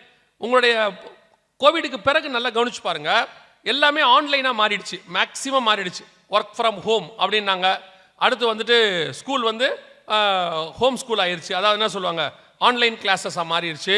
உங்களுடைய பேங்க் எக்கானமி, ஜிபே எல்லாமே ஆன்லைனாக மாறிடுச்சு. சாப்பாடு கூட இப்போ எதில் தான் வருது, எல்லாம் ஆர்டர் பண்ணால் ஆன்லைனில் வருது. மளிகை சாமான் ஆன்லைனில் வருது. யாராவது ஒருத்தர் வீட்டில் பொருளை மறந்துட்டு போயிட்டாருன்னா அந்த பொருளை நீங்கள் ஆன்லைன்லேயே என்ன பண்ணிடலாம், ஒருத்தரை கூப்பிட்டு அனுப்பிடலாம். நம்ம அந்த அளவுக்கு முந்தியலாவது தேவைப்படுற பொருளை வாங்கிட்டு இருந்தோம், இப்போ சுடுதண்ணி வரைக்கும் ஆன்லைனில் வாங்க ஆரம்பிச்சிட்டோம் இல்லையா? பால் எல்லாம் வாங்குறாங்க, பால்கள் எல்லாம் ஆன்லைனில் போட்டு வாங்குற அளவுக்கு வந்துட்டாங்க இன்றைக்கி. ஸோ அந்த அளவுக்கு நம்ம ஆன்லைனை நம்ப தொடங்கிட்டோம். இறங்கி வீட்டை விட்டு 4 படிக்கட்டு இறங்குறதே கால் வலிக்கிற இடத்துக்கு நமக்கு வந்துருச்சு. உடனே பிள்ளைங்கள்லாம் இப்போ என்ன சொல்லுதுன்னா, ஆர்டரை போட்டால் வரப்போகுது, அப்படி போய் வாங்குற ஆளை பைத்தியம் மாதிரி பார்க்குது. எதுக்கு கடைக்கு போயெல்லாம் வாங்குறீங்க அப்படின்ற இடத்துக்கு வந்துட்டோம். இது ஒரு வகையில் காற்றை நம்ப தொடங்கிட்டோம். ஒரு இடத்துல ஆண்டவர் என்ன பண்ணுறாரு, வருகைக்கு முன்னாடி காற்றை பிடிக்கிறார். அதோட அர்த்தம் என்னன்னா, இன்ஃபர்மேஷன் எதுவுமே ட்ராவல் ஆகாது. அதுக்கு நடுவில் தான் கர்த்தர் கொண்டு போயிட்டு இஸ்ரவேலர்களை 1,44,000 பேரை ஒரு இடத்துல மறைச்சு வைக்கிறாரு. அந்த 4வது வசனத்துலேருந்து 8வது வசனம் 8வது வசனம் வரைக்கும் நீங்கள் வாசித்து பார்த்தீங்கன்னா ஒவ்வொரு கோத்திரத்திலிருந்தும் 12,000 பேர் மேலே முத்திரை போடுறார் ஆண்டவர். இந்த முத்திரை போடப்பட்டவங்க தான் 12ஆம் அதிகாரம் வெளிப்படுத்தின விசேஷத்தில் கர்த்தரால் பாதுகாக்கும்படி வனாந்தரத்துக்கு கொண்டு போனார்கள். இதைத்தான் இயேசு மத்திய 24 சொல்கிறாரு. பாலாக்கும் அருவருப்பை குறித்து தானியேல் தீர்க்கதரிசி சொல்லியிருக்கிறானே, வாசிக்கிறவன் சிந்திக்க கடவன், அதை பரிசுத்த ஸ்தலத்தில் நிற்க காணும்போது யூதேயாவில் இருக்கிறவர் மலைகளுக்கு ஓடிப்போங்கள். ஸோ இவங்களை பத்திரமா பாதுகாக்கிறார். அப்படி பாதுகாக்கும் போது இவங்களை ட்ராக் பண்ணக்கூடாது, இவங்களை கண்டுபிடிக்கக்கூடாது, இவங்க ஒரு இடத்துல இருக்கணும். அப்படின்னா என்ன ஆகணும்னு கேட்டிங்கன்னா, இவங்க அத்தனை பேரையும் ட்ராக் பண்ணாத ஒரு நிலைமை வரணும். ஸோ காற்றை பிடிச்சாதான் இன்ஃபர்மேஷன் ட்ராவல் ஆகாது. இப்போ நீங்கள் பார்த்தீங்கன்னா, இப்போ எந்த அளவுக்கு நம்ம வந்துட்டோம்னா லைவ் ட்ராக்கிங் இருக்குது. இப்போ நம்ம லைவ் லொக்கேஷன் அனுப்புங்கன்னு ஒன்று சொல்கிறீங்க. இந்த லைவ் லொக்கேஷன் என்ன அப்படின்னு கேட்டால், உங்களுடைய ஃபோனில் நம்பரை லைவ் லொக்கேஷன் அனுப்பிட்டீங்கன்னா நீங்கள் நடக்க அது காட்டிக்கிட்டே இருக்குது. காரில் வர காட்டுது, எந்த இடத்துல இருக்கீங்க, எவ்வளோ நேரத்தில் வருவீங்க, என்ன ஆகும், எல்லாம் காட்டுது. So 24 hours tracking. அதிலே கேட்குறான் 8 hours 1 hour ட்ராக்கிங் 24 hours போக்குறான். போட்டு விட்டிங்கன்னா 24 மணி நேரம் நீங்கள் கண்காணிக்கப்படுவீர்கள். நீங்கள் எல்லாத்தையும் வெறும் டெக்னாலஜியாக மட்டும் பார்க்குறீங்க, வெறும் அறிவுபூர்வமாக மட்டும் பார்க்குறீங்க. இது அத்தனையும் ட்ராப். நீங்கள் மறைவாய் போகவே முடியாது. எந்த பக்கம் திரும்பினாலும் உங்களை கண்காணிக்க தொடங்கியாச்சு. இப்போ ரீசெண்டாக நான் சொல்கிறது ஒரு 1 மாதம் 15 நாள் தான் இருக்கும், ஒரு இன்ஃபர்மேஷன் வந்துச்சு. இப்போ ஒரு டெக்னாலஜி வருது, உலகளாவியாக வருது, இந்தியாலையும் வருது, எல்லா நாட்டிலையும் வருது. அந்த டெக்னாலஜி என்னன்னு கேட்டிங்கன்னா, உங்கள் வீட்டுக்குள்ளே இருக்கக்கூடியதான ஏர் கண்டிஷன், உங்கள் வீட்டுக்குள்ளே இருக்கிற டிவி, உங்கள் வீட்டுக்குள்ளே இருக்கிற ஃப்ரிட்ஜு ஒன்றுக்கு ஒன்று பேசிக்கும். நம்ப முடியுதா? ஒன்றுக்கு ஒன்று பேசிக்கும். நான் சொல்கிறது உண்மை. ஒன்றுக்கு ஒன்று கம்யூனிகேட் பண்ண போகுது. எல்லாமே ஏஐ டெக்னாலஜியில் கொண்டாந்துருக்குறாங்க. இனிமேட்டு சர்வீஸ் பண்ணுறதுலேருந்து எல்லாத்தையும் அதுவே டிசைட் பண்ணும். உங்கள் வீட்டில் இருக்கிற வைஃபையோட அது கனெக்ட் ஆகிடும். உங்கள் வீட்டில் இருந்து அது செய்ய வேண்டியதான சர்வீஸ் வருது. இப்போ ஏர் கண்டிஷன் சர்வீஸ் வரப்போகுதுன்னு சொன்னால் அதுவே என்ன பண்ணிவிடும்னா, ஏர் கண்டிஷன் உள்ளதான அந்த சர்வீஸ் சென்டருக்கு அதுவே ஃபோன் பண்ணும். ஏன்னா எல்லா இன்ஃபர்மேஷனும் அது உள்ளே இருக்கும். உங்கள் வைஃபை யூஸ் பண்ணி அதுவே கால் பண்ணும். 6 மாதம் ஆயிடுச்சு, இந்த வீட்டுக்கு நீ என்ன செய்ய, கொண்டு வந்து வா, என்ன ஃபால்ட் அதில் இருக்குன்னு அதுவே சொல்லும், என்ன ஏதாவது ப்ராப்ளம் இருக்கான்னு சொல்லும், வீட்டை வாட்ச் பண்ணும். இப்போ அப்படி ஒரு முழு டெக்னாலஜி வந்துருச்சு. ஒரு சகோதரர் ஃபோன் பண்ணி சொல்கிறாரு, அண்ணே எல்லாமே முடிஞ்சிருச்சுண்ணே, டோட்டலாக வீடு சர்வைலன்ஸுக்கு போயிருச்சு. நீங்கள் வீட்டுக்குள்ளே எத்தனை மணிக்கு வரீங்க, எங்கே போகிறீங்க, என்ன சாப்பிட்றீங்கன்னு வரைக்கும் கண்காணிக்கிற அளவுக்கு ரெடி ஆயிடுச்சு. இது பார்க்கறதுக்கு டெக்னாலஜி, அறிவியல் வளர்ச்சி. ஆனால் உங்களையும் என்னையும் முழுவதுமாய் ஒரு கண்ட்ரோல் கீழே வந்துகிட்டு இருக்கு ஏஐ. இது உங்களுக்கு எப்படி புரிஞ்சுக்கிறது எனக்கு தெரியல. Very danger, very danger. நீங்கள் லைட்டை ஆஃப் பண்ணாலும் உங்களை கண்காணிப்பாங்க. நீங்கள் என்ன பேசுகிறீங்கன்றதை உங்கள் வீட்டில் இருக்கிற மிஷின் ட்ராக் பண்ணும், அதை அது ஸ்டோர் பண்ணும், தேவைப்பட்டால் தேவையான இடத்துக்கு அதுவே கொடுக்கும். எல்லாமே இப்போ ரெடியாக இருக்குது. மொத்த டெக்னாலஜி நான் சொல்கிறது ஏர் கண்டிஷனில். இப்போ நான் சொல்கிறது ஒருவேளை உங்களுக்கு புரியாது, ஒருவேளை இதெல்லாம் நடக்கும்னு நினச்சிங்கன்னா, நான் சொல்கிறது ஆல்ரெடி எக்ஸிஸ்டிங், இப்போ இருக்குது. இந்த வருஷத்தில் அதை இம்ப்ளிமெண்ட் பண்ணுவாங்க, நீங்கள் பார்ப்பீங்க. அதை எப்படி ஆடு கொடுப்பாங்கன்னா, இப்போ நான் சொல்கிறது ஆடில் வரும், அப்போ நீங்கள் புரிஞ்சுக்கோங்க. இனி உங்கள் ஏசியை குறித்து கவலைப்படாதிருங்கள், அதுவே தன்னை சர்வீஸ் பண்ணி கொள்ளும், அதுவே தன்னை மெயின்டைன் பண்ணி கொள்ளும், கரண்ட் இல்லை என்றால் அது உங்களுக்கு தெரிவிக்கும் அப்படின்னு சொல்லுவாங்க. அப்படி ஒரு ஆடு வந்துச்சுன்னா இப்படி கை வச்சுக்கோங்க. ஏன்னா எப்படி உட்காந்துருக்கீங்க பாருங்களேன், இல்லை அப்படியே உட்காந்துருக்க தோரணை எப்படி இருக்கு தெரியுமா? அப்படியா ஒரு கூட்டம் எப்படி உட்காந்துருக்குன்னா, இதெல்லாம் எங்கே போய் முடியும்னே தெரியலையே ஆண்டவா. கணவர் மனைவி கிட்ட சொல்லுவார் பக்கத்தில் உட்காந்துரு, இதுக்கு தான் இந்த ஆள் மீட்டிங்கை நான் வரமாட்டேன், நான் கேட்டியா நீ? ஏற்கனவே அப்படி ஒன்று நடந்திருக்கு. அதனால தான் சொன்னேன். ஒருத்தர் சொல்லியிருக்காரு அவங்க வீட்டம்மா கிட்ட, அந்த ஆள் மீட்டிங்கில் நான் வரமாட்டேன், நீயே போ அப்படின்னு.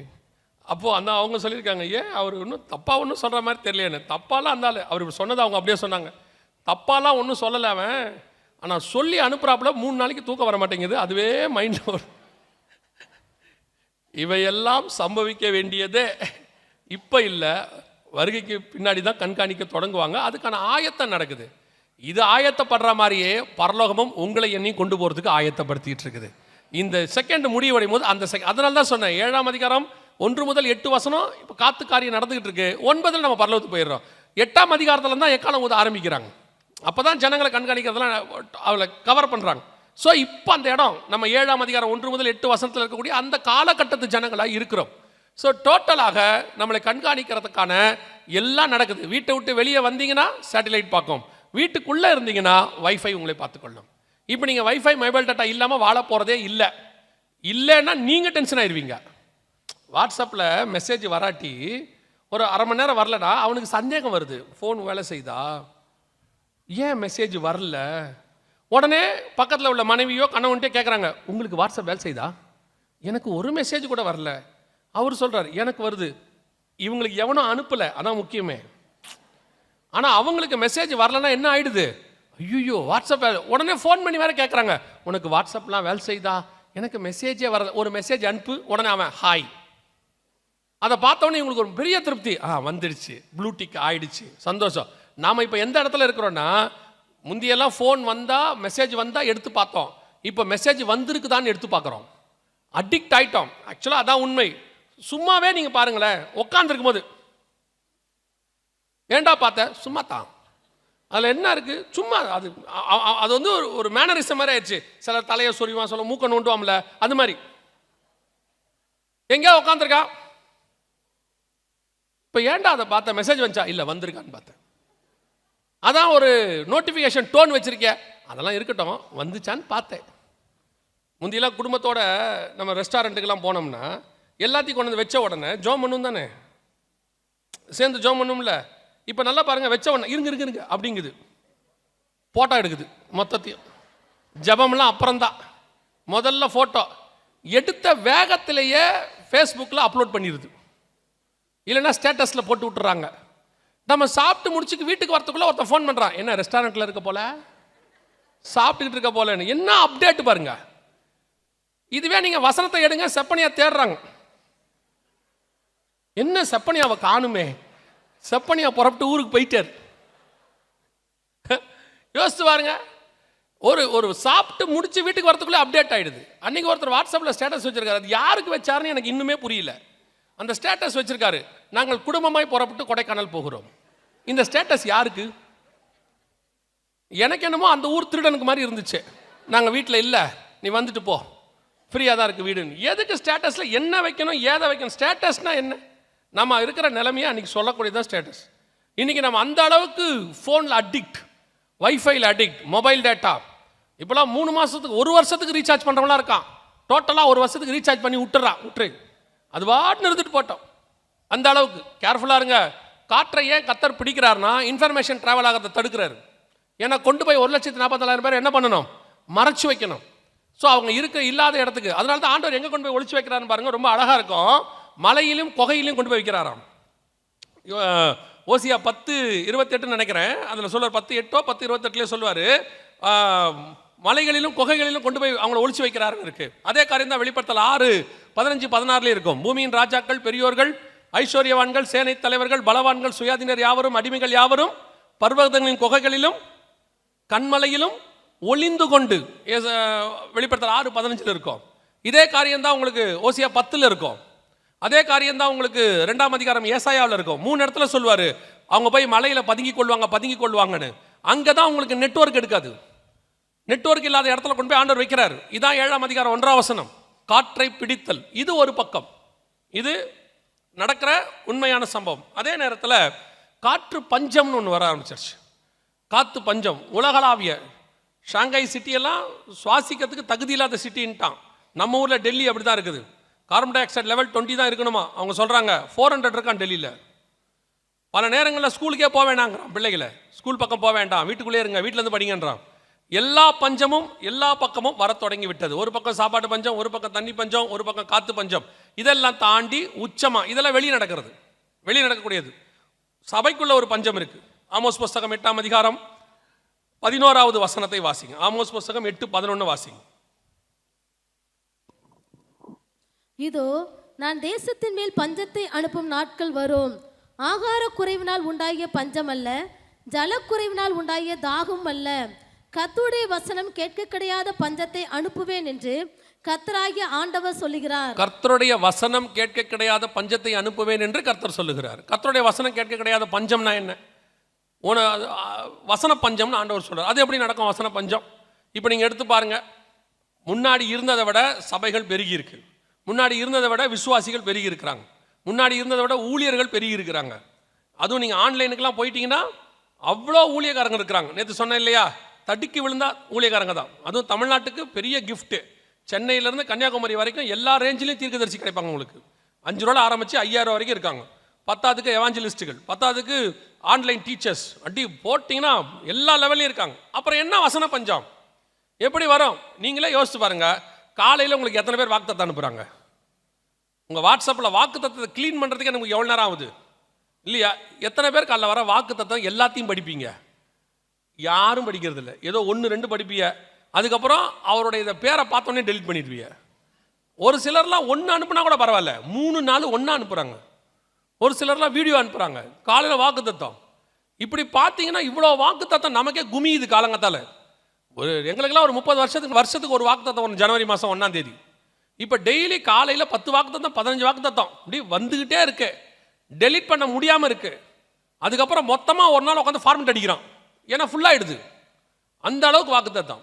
அப்போ எப்படி வசன பஞ்சம் வரும் அப்படின்னு கேட்டிங்கன்னா, எனக்கு ஆண்டவர் உணர்த்தினதை உங்களுக்கு சொல்கிறேன்.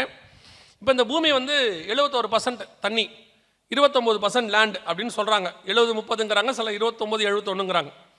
ஆனால் பெரும்பான்மையான நாடுகளில் தண்ணி இல்லை. இப்போ ஈரான் எடுத்துக்கோங்க, 0 வாட்டர் லெவலுக்கு வந்துருச்சு. நிலத்தடி நீர் 100% முடிஞ்சிருச்சு, 0 லெவல்னு சொல்லிட்டாங்க. சூடானில் தண்ணி கிடையாது. இப்போ நம்ம இதில் நார்த் இந்தியாவில் ராஜஸ்தான் பக்கம்லாம் போனீங்கன்னா பல கிராமங்களில் தண்ணியே கிடையாது. ஆனால் பூமி 71% தண்ணி இருக்குது. ஏன் இத்தனை நாடுகளில் தண்ணி இல்லை அப்படின்னு கேட்டால், குடிக்க தண்ணி இல்லை பார்த்தீங்களா, அதுக்கு பேர் தான் தண்ணி பஞ்சம். சுற்றி தண்ணி இருக்குது 71%, ஆனால் இது எதுவும் என்ன பண்ண முடியாது, குடிக்க முடியாது, பயன்பாட்டுக்கு யூஸ் ஆகாது, இருக்கும். அதே மாதிரி தான் வசன பஞ்சம்னா என்னன்னா, சபைகள் இருக்கும், ஊழியர்கள் இருப்பாங்க, ஆன்லைனில் மெசேஜ் வந்துக்கிட்டே இருக்கும், வாக்கு தத்தங்கள் வந்துக்கிட்டே இருக்கும், ஆனால் உங்கள் ஆத்ம தாகத்தை தீர்க்கிற வசனம் இருக்காது. அதுக்கு பேர் தான் வசன பஞ்சம். சபைகள் இருக்கிறதுனால மட்டும் எல்லா பிரச்சனையும் சால்வ் ஆயிடுறதுன்னு அர்த்தம் கிடையாது. கர்த்தருடைய பாரத்தோடு வசனத்தோடு சத்தியத்தோடு இருக்கிற சபை இருக்கணும். அந்த சபைக்கு போனோம்னா எனக்கு வார்த்தை கிடைக்குங்கிற நிச்சயம் இருக்கணும். அப்பதான் உங்களுக்கு அந்த சாப்பாடு கிடைக்கும். கர்த்தர் என்னை புல்லுள்ள இடங்களில் மேய்த்து. இன்னைக்கு போய் பாருங்க, ஆனால் இப்போ கோவிடுக்கு பிறகு நான் பார்க்கறது ஒரு நல்ல மாற்றம் வந்திருக்குது. ஜனங்கள் சத்தியத்தை தேட ஆரம்பிச்சிருக்கிறாங்க. ஒரு கூட்டம் அப்படி தேடுறவங்க இங்கே வந்து உட்காந்துருக்கிறீங்க, ரொம்ப சந்தோஷம். ஏன்னா கன்ஃபார்மாக உங்களுக்கு தெரியும், இந்த மீட்டிங்கில் அற்புத அடையாளம் நடக்காது. கன்ஃபார்மாக தெரியும், இந்த ஆள் நிச்சயமாக 1000 மடங்கு ஆசீர்வதிப்பேன்ற சொல்லி அனுப்பவே மாட்டாங்கிறது உங்களுக்கு நல்லாவே தெரியும். அப்படியும் தாண்டி இவ்வளோ பேர் வந்திருக்கீங்கன்னா கண்டிப்பாக எதுக்கு தான் வந்திருக்கிறோம், வசனத்துக்காக தான் வந்திருக்கிறோம். ஸோ இப்படி ஒரு மாற்றத்தை கோவிடுக்கு பிறகு கர்த்தர் மாற்றி இருக்கிறார். கோவிடுக்கு முன்னாடி நிறைய பார்த்தீங்கன்னா வசனத்துக்கு நல்ல வசனம் பேசுகிற சபைகளில் கூட்டம் இருக்காது. சத்தியம் பேசுகிற ஊழியக்காரங்க கூட என்ன பண்ணுறதுன்னு தெரியாமல் அப்படியே சத்தியத்தை விட்டு போனவங்களாம் இருக்காங்க. அந்த சபைக்கு பார்த்தீங்கன்னா 5 பேர் 10 பேர் 20 பேர் 30 பேர் தான் இருப்பாங்க. சத்தியம் பேசுகிற ஊழியக்காரங்க கூட டென்ஷன் ஆகி சத்தியத்தை விட்டா. ஏன்னா இந்த சீன் காட்டுறவன், படம் காட்டுறவன், ஆடுறவன், ஓடுறவன், குதிக்கிறவன், விசில் அடிக்கிறவன், புகை போடுறவன், அவனுக்கு தான் மரியாதை. நீங்களும் அங்கே போய் தான் உட்காந்துருக்கீங்க. ஒரு குரூப்லாம் இருக்குது, சும்மா தீர்க்க தரிசனம் அடித்து விட்றதுனா உடனே போயிடுறது. என்னன்னு கூட கேவரிக்கிறது இல்லை. ஜப்பானில் பூகம்பம் வரும், அது உங்களுக்கு என்ன? அதை கேட்டு நீங்கள் என்ன பண்ண போறீங்க? அது ஜப்பானுக்குள்ள சொல்லணும், அது ஜப்பானுக்குள்ள போகணும். அதை போய் கேட்டு வந்து பெருமையாக சொல்கிறாங்க. ஒருத்தன் ஒரு மீட்டிங் போயிட்டு வந்து சொல்கிறான், என்னடா அண்ணன் செய்தி கொடுத்தாரு, என்னடா என்ன கொடுத்தாருலாம் தெரில, ஆனால் போட்டு வாங்கினாருங்கிறான். செய்தி என்னடா கொடுத்தாரு, அது என்ன தலைப்போசனை எடுத்தார், அதை விடுங்கண்ணே அண்டி நொறுக்கி எடுத்துவிட்டாப்ல. என்ன நடக்குதுன்னே ஒன்றும் புரியவே இல்லை. இப்போ உங்களுடைய மென்டாலிட்டியே வசனத்தை கேட்கறதுக்கு பதிலாக என்னவாயிருச்சு, வேற மாதிரி போக தொடங்குது. அதனால் தயவு செய்து இந்த சத்தியம் பேசுகிற இடத்துக்கு போங்க. வசன பஞ்சம் அதிகமாகிட்டே போகுது. ஆன்லைனில் பேசுகிறாங்க, அவர் பேசுகிறாரு, இவர் பேசுகிறாரு.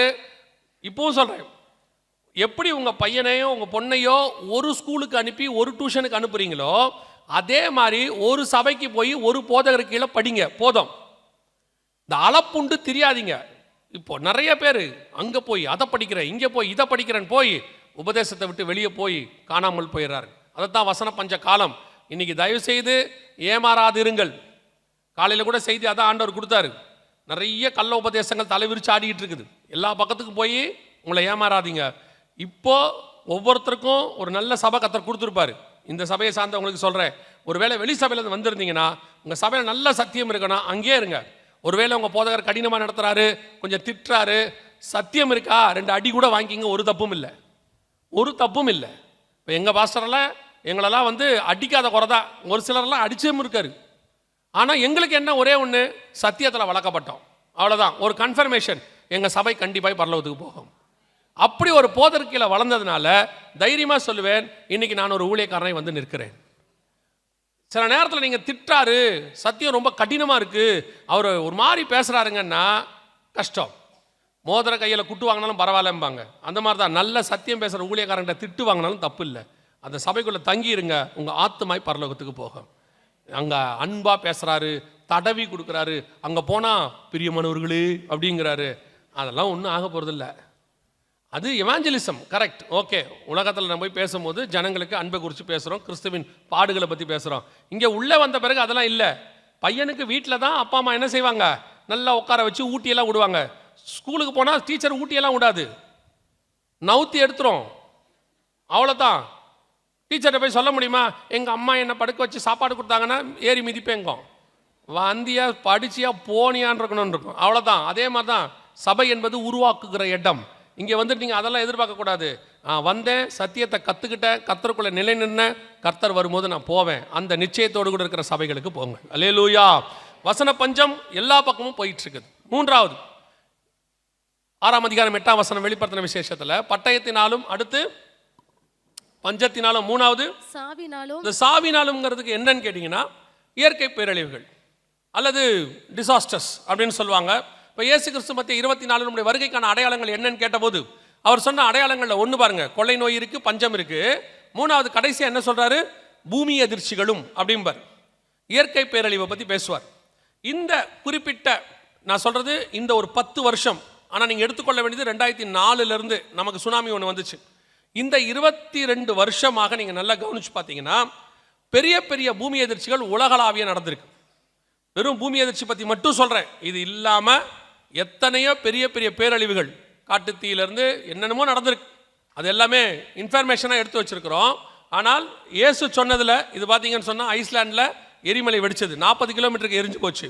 இது ஜப்பானில் 2024 ஜனவரி 1ஆம் தேதி காலையில் நடந்துச்சு. ஒரு ஊரே மொத்தம் காலி, டோட்டல் ஊர் கொலாப்ஸ். இது மொராக்கால மிகப்பெரிய பூமி அதிர்ச்சி. என்ன ஆச்சரியம்னு கேட்டிங்கன்னா இந்த மொராக்கால இந்த பகுதிக்கு பூமி அதிர்ச்சியே வராதுங்கிறாங்க. அது வரக்கூடாத இடத்துல இருக்காமா, ஆனால் அங்கே வந்திருக்குது. அவங்க அந்த பூமி அதிர்ச்சியை கணிக்கிறவங்க சொல்கிறாங்க, இங்கே எப்படி வரும்னே தெரில, வராம அன்எக்ஸ்பெக்டட் அப்படின்றாங்க. காட்டுவாங்க பாருங்க அந்த இடம், இங்கே வர்றதுக்கு வாய்ப்பே இல்லையாமா. இது மொராக்கால. இது நல்லா கவனிச்சிங்கன்னா லிபியாவில் ஒரே டேம் உடஞ்சி 3000 பேர் அட்டஸ்டச் காலி, டோட்டலாக ஒரே ராத்திரி. அப்படியே தண்ணி மொத்தம் உடஞ்சி எல்லாரையும் அடிச்சுக்கிட்டு போயிடுச்சு. டோட்டலாக ஒரு ஊரே அப்படியே தண்ணிக்குள்ளே போயிடுச்சு. இப்படி இயற்கை பேரழிவு இது எல்லாமே 2022க்கு மேலே, கோவிடுக்கு 23க்கு மேலே, கோவிடுக்கு பிறகு இவ்வளோ பெரியதான இயற்கை பேரழிவுகள் நடக்குது. ஆனால் ஆண்டவர் சொன்னது மிக முக்கியமானது என்னென்னா பூமி அதிர்ச்சி. இது 2025 போன வருஷம் தாய்லாண்டில் நடந்துச்சு. மிகப்பெரியதான பூமி அதிர்ச்சி. உங்களுக்கு தெரியும் எத்தனை பேர் செத்து போனாங்க, 5000 பேருக்கு மேலே என்ன செஞ்சுருக்காங்க, செத்துருக்குறாங்க. இப்போ இந்த ஒரு 10 வருஷத்தில் மட்டும் பெரிய பெரிய பூமி அதிர்ச்சிகள் வர ஆரம்பிச்சு. இங்கே இருக்கு பாருங்க, இது ஒரு ரிப்போர்ட். இந்த 10 வருஷத்தில் மட்டும் 80,000 பூமி அதிர்ச்சிகள் வந்திருக்கு. 4.5க்கு மேலே 80,000க்கு மேலே வந்திருக்கு. ஒரு வருஷத்தில் மட்டும் 10,000 பூமி அதிர்ச்சி நடக்குது ஆனுவலாக. இது 7.7 மேக்னட்டிக் அளவு மியான்மர், ரஷ்யாவில் வந்தது. எல்லாம் பார்த்தீங்கன்னா 2025 நடந்தது. மிக மோசமான பூமி அதிர்ச்சிகளின் காலம்னு இதை சொல்கிறாங்க. இயேசு 2000 வருஷத்துக்கு முன்னாடி சொல்கிறாரு, நீங்கள் பூமி அதிர்ச்சிகளை காண்பீர்கள். இது ஒரு அடையாளமாக சொல்கிறார். 7 பிரதான அடையாளத்தில் இது ஒரு அடையாளம். இந்த 10 வருஷம்தான் அதிகப்படியான பூமி அதிர்ச்சிகள் நடந்திருக்கு வேதத்தில் சொன்னபடி. இதை தாண்டி மிக முக்கியமாக ஜப்பான் ஒரு காரியத்தை சொல்லியிருக்கு. கவனிங்க, இது ஜப்பான் கொடுத்த ரிப்போர்ட். என்ன கொடுத்துருக்குன்னா 2025 ஏப்ரல் போன வருஷம் சொல்லியிருக்கிறாங்க, 3 லட்சம் பேர் அளவுக்கு சாகிற அளவுக்கு மிகப்பெரிய பூமி அதிர்ச்சி ஒன்று ஜப்பானில் வரப்போகிறதுன்னு அனௌன்ஸ் பண்ணியிருக்கிறாங்க. இப்போ அதுக்கு அவங்க ப்ரிப்பேர் ஆகிட்டு இருக்கிறாங்க. அவங்களே சொல்கிறாங்க, ஜனங்களெல்லாம் அந்த மாதிரி இடங்கள்லேருந்து வெக்கேட் பண்ணுறாங்க. அந்த பூமி அதிர்ச்சி அந்த அளவுக்கு மிக பெருசாக இருக்கும் அப்படின்னு சொல்கிறாங்க. இதுக்கு அடுத்து தான் இப்போ தாய்வானில் நடந்தது, எல்லாமே நடந்துச்சு.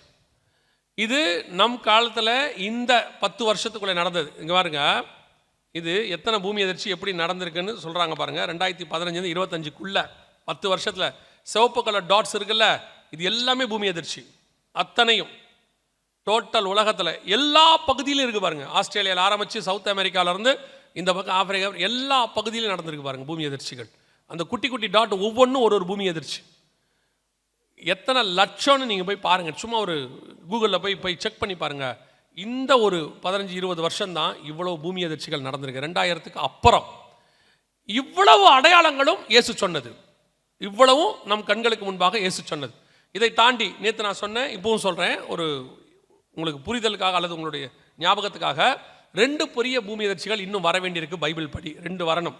ஒன்று இஸ்ரவேலில் வரணும். எசேக்கியேல் புஸ்தகம் 38ஆம் அதிகாரம் 19வது வசனம் வாசிங்க. எசேக்கியேல் 38:19 வாசிங்க. அந்நாளிலே இஸ்ரவேல் தேசத்திலே பெரிய அதிர்ச்சி உண்டாகி என் பிரசன்னத்தினால் சமுத்திரத்து மச்சங்களும். நல்லா கவனிங்க, அந்நாளிலே இஸ்ரவேல் தேசத்திலே பெரிய அதிர்ச்சி. இப்போ அந்த ஒரு பூமி அதிர்ச்சியினுடைய ஸ்டார்டிங்க்கு நம்ம வந்திருக்கோம். 4.3க்கு இன்னும் பெருசு வரப்போகுதுன்னு இஸ்ரவேலில் சொல்லி இருக்கிறாங்க. அந்த இஸ்ரவேலில் எருசலேமில் இப்படிப்பட்டதான ஒரு பெரிய பூமி அதிர்ச்சி ஒன்று வரும். இதை நீங்கள் காண்பீர்கள். பெரிய பூமி அதிர்ச்சினா இன்னைக்கு அளவில் 6 புள்ளிக்கு மேலேன்னு வச்சுக்கோங்க. திருப்பியும் சொல்கிறேன், இது பைபிளில் உள்ள தீர்க்க தரிசனம், நான் சொல்கிறதில்ல. 6 புள்ளிக்கு மேலே தான் இன்றைக்கி நம்ம பெருசுன்னு சொல்கிறோம். அப்படி ஒரு பெரிய பூமி அதிர்ச்சி இஸ்ரவேல் தேசத்தில் வரும், நீங்கள் காண்பீர்கள். அது எசேக்கியேல் 38 சொன்ன தீர்க்க தரிசனம். நடக்கும்போது புதுசாக பார்க்காதீங்க. நாம் தீர்க்க தரிசனங்கள் ஒவ்வொன்றாக நிறைவேறி கொண்டிருக்குது, அதுக்குள்ளே வாழ்ந்துக்கிட்டு இருக்கிறோன்னு உங்களுக்கு புரியணும்.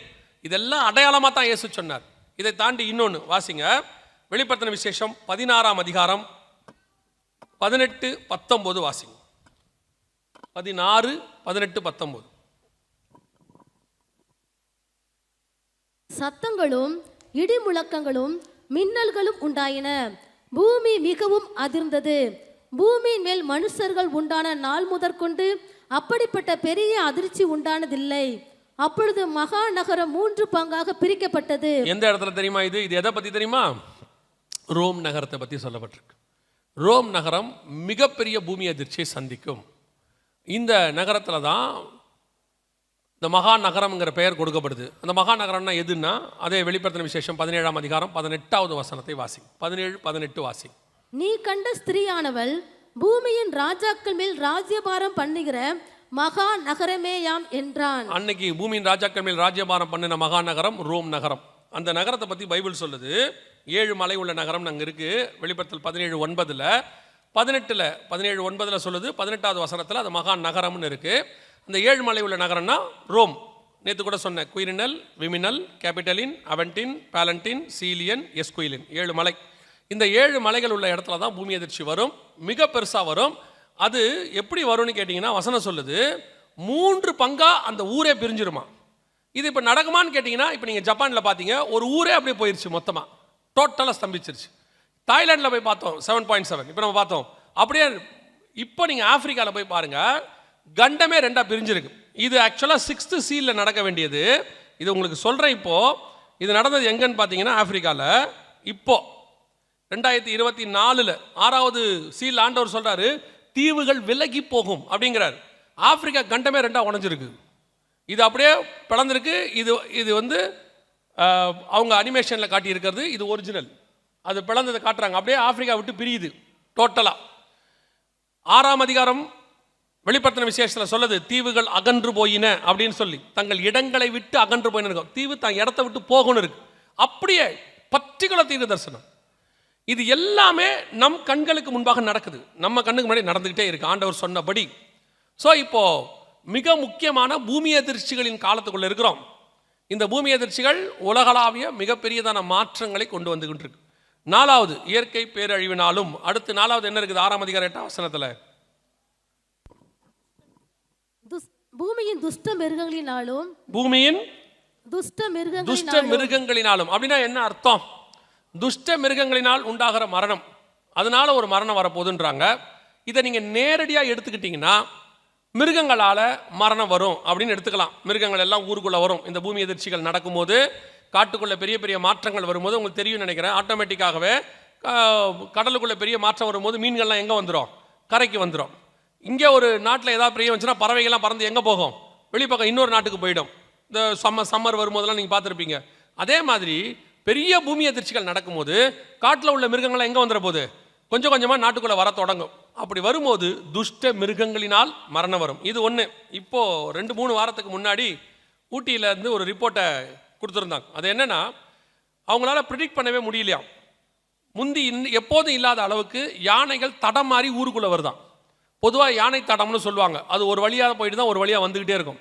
ஆனால் இப்போது மிருகங்கள் எல்லாமே மாறி ஊருக்குள்ளே வர தொடங்குது. என்ன காரணம் தெரியல அப்படின்னு அவங்க போட்டிருந்தாங்க. அதுவும் கடைசி கால அடையாளங்களில் ஒன்று தான்.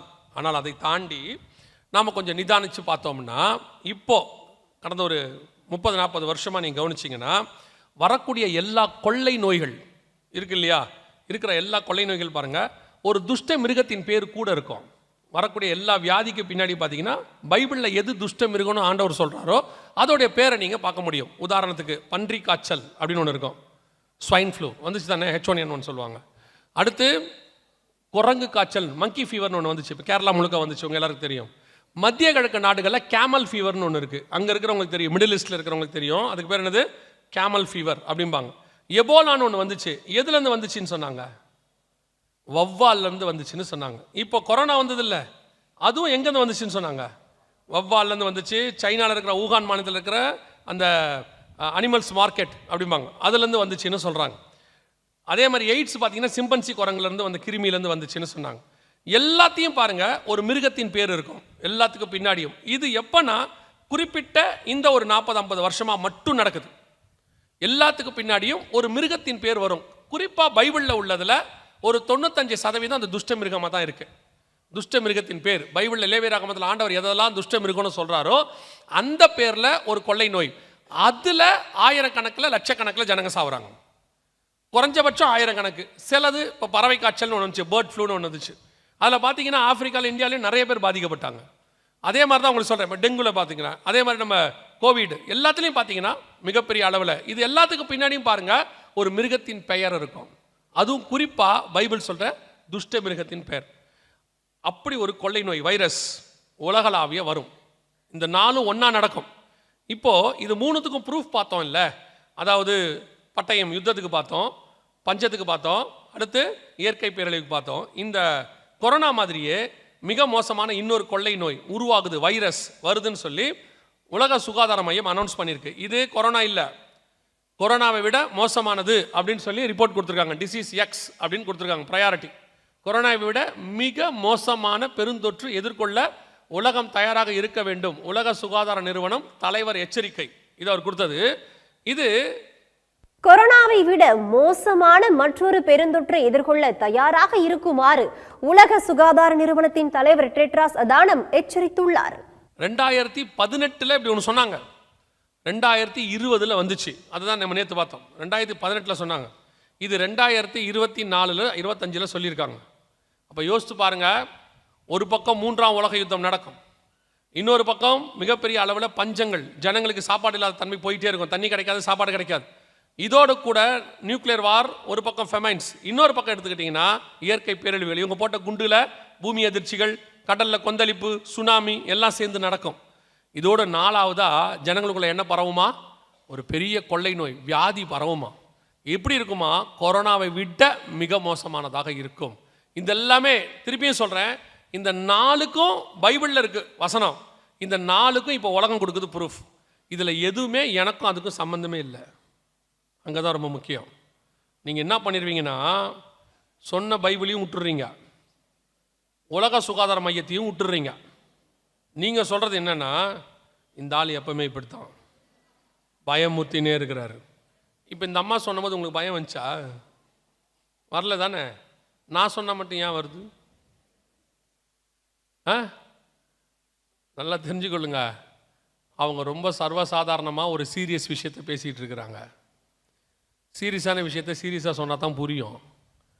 முதல்ல நீங்கள் இதெல்லாம் பார்த்துருக்கவே மாட்டீங்க தானே? அதான் ரொம்ப முக்கியம். நமக்கு இந்த அம்மாவா முக்கியம்? பாக்கியலட்சுமி தான் முக்கியம்.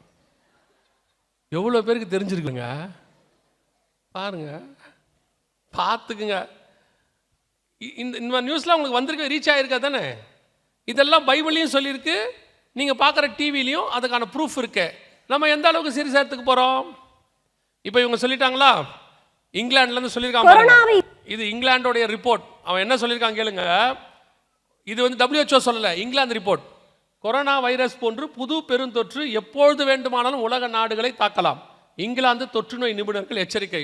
ஸோ எல்லா பக்கமும் சொல்லிட்டான், ரெடியாக இருங்க, அடுத்த பேண்டமிக்கு ரெடி ஆகுங்கன்னு சொல்லிட்டாங்க. ஒரு பக்கம் தேர்ட் வேர்ல்டு வார் ஸ்டார்ட் ஆயிடுச்சுன்ட்டான். இப்போ இவர் ஜெலன்ஸ்கி இருக்கிறாரு, உக்ரைனுடைய பிரசிடென்ட். அவர் டைரக்டாகவே சொல்லிட்டாரு, வி ஆர் ஆன் வார், நம்ம யுத்தத்தில் இருக்கிறோம். தேர்ட் வேர்ல்டு வாரை பற்றி சொல்கிறாரு, இருக்கிறோங்கிறாரு. ரஷ்யா சொல்லுது, ஆமாம் தேர்ட் வேர்ல்டு வார் வரதுக்கான இடத்துல தான் நம்ம இருக்கிறோன்னு சொல்லுது. ஸோ எல்லாருமே வார் பற்றி பேசுகிறாங்க. பஞ்சம் ஆரம்பிச்சிருச்சு, எல்லா பக்கமும் பேரழிவு நடந்துக்கிட்டு தான் இருக்கு, நம்ம கண்ணுக்கு முன்னாடி நடக்குது. ஜப்பானும் சொல்லுது 3 லட்சம் பேர் அளவுக்கு பெரிய பாதிப்பு வரப்போகுதுன்னு. இவங்களும் சொல்லிட்டாங்க. இதை விட இன்னும் ஒரு பெரிய விஷயம் இருக்குது, லாஸ்ட், அதையும் நான் சொல்லிடுறேன், கவனிச்சிங்கன்னா. கொரோனாவை விட 100 மடங்கு ஆபத்தான வைரஸ்கள் ஆஸ்திரேலிய ஆய்வகத்திலிருந்து மாயமாகி இருப்பதாக அந்நாட்டு அரசு அறிவித்திருப்பது உலக நாடுகளை அதிர்ச்சிக்குள்ளாக்கியுள்ளது. இதன் அபாயம் பற்றி வைரஸ் ஆராய்ச்சியாளருடன் சிறப்பு செய்தியாளர் ரஞ்சித் நடத்திய கலந்துரையாடல் இது.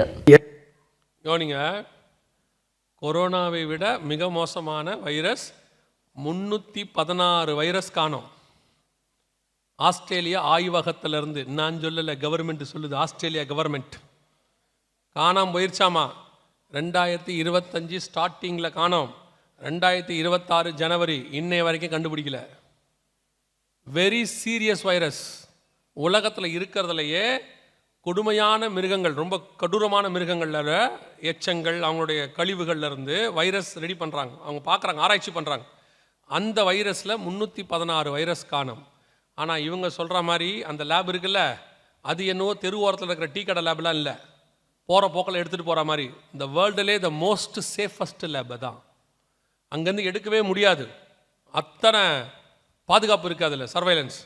ஆனால் 316 வைரஸ் காணும். எங்கே இருக்குது, என்ன ஆச்சு, யார் என்ன பண்ணுறாங்க தெரியாது. ஆனால் எல்லாரும் சொல்கிறான், ஒரு கிருமி பரவ போகுதுன்னு சொல்லிக்கிட்டே இருக்கான். தயவு செய்து நாம் மிக மிக முக்கியமான காலகட்டத்துக்குள் வாழுகிறோம். இயேசு சொன்ன எல்லா அடையாளங்களும் நம் கண்களுக்கு முன்பாக நடந்து கொண்டே இருக்கிறது. இன்னும் ஒன்று இருக்குது, மிக முக்கியமானது, அதை மட்டும் சொல்லிவிட்டு நம்ம ஜெர்மனி முடிச்சிருவோம். இந்த சம்பவங்கள் நடக்கும்போது ஜனங்கள் என்ன செய்வாங்கன்னு பைபிள் சொல்லுது. ஜனங்கள் என்ன செய்வாங்கன்னு அதே 6ஆம் அதிகாரம் வெளிப்படுத்தின விசேஷம் 15வது வசனம் 16வது வசனம் வாசிங்க. 15 வாசிங்க ஃபர்ஸ்ட். பூமியின் ராஜாக்களும் பெரியோர்களும் ஐசுவரியவான்களும் சேனை தலைவர்களும் பலவான்களும் அடிமைகள் யாவரும் சுயாதீனர் யாவரும் பர்வதங்களின் குகைகளிலும் கண்மலைகளிலும் ஒளித்து கொண்டு. நல்லா கவனிச்சு பார்த்தீங்களா? அத்தனை பேர் எங்கே போய் ஒளிஞ்சுப்பானா? கண்மலையில் போய் ஒளிஞ்சு கொள்வானா. இதை தான் நான் உங்களுக்கு சொன்னேன். ஓசியாவின் புஸ்தகத்திலும் இதே காரியத்தை வேதம் சொல்லுது. ஓசியாவின் புஸ்தகம் 10ஆம் அதிகாரத்தை நீங்கள் திருப்பும் பொழுது வாசிங்க. ஓசியாவின் புஸ்தகம் 10ஆம் அதிகாரம் 8வது வசனம் வாசிங்க. இஸ்ரவேலுடைய பாவமாகிய ஆபேலின் மேடைகள் அழிக்கப்படும், முட்செடிகளும் முட்பூண்டுகளும் அவர்கள் பலிபிடங்கள் மேல் முளைக்கும். பர்வதங்களை பார்த்து எங்களை மூடுங்கள் என்றும் குன்றுகளை பார்த்து எங்கள் மேல் விழுங்கள் என்றும் சொல்லுவார்கள். இது அங்கே சொல்லப்பட்டிருக்கிறதான மிக முக்கியமான ஒரு விஷயம். அதாவது என்ன சொல்றாங்கன்னா, வெளிப்படுத்தின விசேஷம் 6ஆம் அதிகாரம் 15வது வசனத்தில் சொல்லக்கூடியதான அதே காலகட்டத்தில் ஓசியாவின் புஸ்தகத்தில் அவங்க சொல்றாங்க போய் அவங்க பதுங்கி கொள்வாங்கன்னு. இன்னொரு வசனம் வாசிங்க. ஏசாயா புஸ்தகம் 2ஆம் அதிகாரம் 20வது வசனம் வாசிங்க. ஏசாயா 2:20 வாசிங்க. பூமியை தத்தளிக்க பண்ண கர்த்தர் எழும்பும் அந்நாளிலே அவருடைய பயங்கரத்திற்கும் அவருடைய மகிமையின் பிரதாபத்திற்கும் விலகி கண்மலைகளின் வெடிப்புகளிலும் குன்றுகளின் சந்துகளிலும் புகுந்து கொள்ளும்படிக்கு 3 இடத்துல ஆண்டவர் சொல்றாரு. ஏசாயா 2:20, ஓசியா 10:8, வெளிப்படுத்தல் 6:15. மலைகளிலும் கண்மலையிலும் போய் என்ன செய்வாங்களாம்? ஒளிந்து கொள்வார்கள் அப்படின்னு இருக்கு. இதை ஏன் இப்போ நான் உங்களுக்கு சொன்னேன் அப்படின்னு கேட்டால், இவ்வளோ பெரிய விஷயம் உலகளாவிய நடந்துக்கிட்டு இருக்குன்னு சொல்கிறோம் இல்லை. நீங்களும் நானும் ஏதோ நான் புதுசாக சொல்கிற மாதிரி நினைக்கிறீங்க, இல்லைனா நான் தேவையில்லாத சொல்கிறேன்னு நினைக்கிறீங்க. இப்போ உலகத்தில் இருக்கிற பெரிய ஜைன்ஸ் அந்த 6:15 இருக்கு. பூமியின் ராஜாக்களும் பெரியோர்களும் ஐஸ்வர்யவான்களும் இருக்குல்ல, இங்கே பாருங்க, இவங்கெல்லாம் பூமியின் ஜைன்ஸ். இவங்களாம் என்ன பண்ணியிருக்கிறாங்கன்னு பாருங்க. அத்தனை பேரும் போய் ஒரு இடத்துல பதுங்கி இருக்கிறாங்க. இது அவங்களே சொல்றாங்க. என்ன சொல்றாங்கன்னு கேட்டிங்கன்னா, இவங்க யாருன்னு தெரியுங்களா? அங்கே இருக்கிறதுல யாருன்னு பாருங்க. Sam Altman, Mark Zuckerberg, Jeff Bezos, இவங்கெல்லாம் யாருன்னு கேட்டிங்கன்னா ஓப்பன் ஏஐ, அப்புறம் ஃபேஸ்புக்கு இதெல்லாம் இருக்குல்ல, அதனுடையதான ஓனர்ஸ் இங்கெல்லாம் இருக்காங்க. கீழே போட்டிருக்கு யார் யார் எந்தெந்த இருக்காங்க. இவங்க அத்தனை பேர் என்ன சொல்கிறாங்க பாருங்க. இது நியூஸ் இருக்கு, நீங்கள் போய் பார்த்துக்கலாம். அத்தனை பேர் என்ன பண்ணுறாங்கன்னா, அதர் டெக்னிக்கல் ஜைன்ஸ், பெரியோர்கள் 6:15 பெரியோர்கள் ஜைன்ஸ் டு கோ அண்டர் கிரவுண்ட், பூமிக்கு அடியில் போகிறாங்க. Building secret bunkers for world war crisis. புரியுதா? இவங்க எல்லாம் கீழே போகிறாங்க. பேண்டமிக், கொள்ளை நோய், 1 யுத்தம், 3வது கிளைமேட் டிசாஸ்டர்ஸ், பூமி எதிர்ச்சிகள், பேரழிவு. பைபிளில் சொன்ன அதே காரணம், வெளிப்படுத்தல் 6:8 கர்த்தர் சொன்ன அதே காரணம், 6:15 இவங்க எல்லாம் பூமி கடியில் போய் பதுங்கி கொள்றாங்க. அத்தனை பேரை ரெடி பண்ணிட்டான், பண்ண போறான் இல்லை. அவங்க சொல்றாங்க we are ready. ஏன்பா நீங்க எல்லாம் இப்படி கட்டியிருக்கிறீங்க அப்படின்னு கேட்டா அவங்க சொல்றாங்க ஜியோ பொலிட்டிக்கல் இன்ஸ்டெபிலிட்டி, பூமியில் நடக்கக்கூடியதான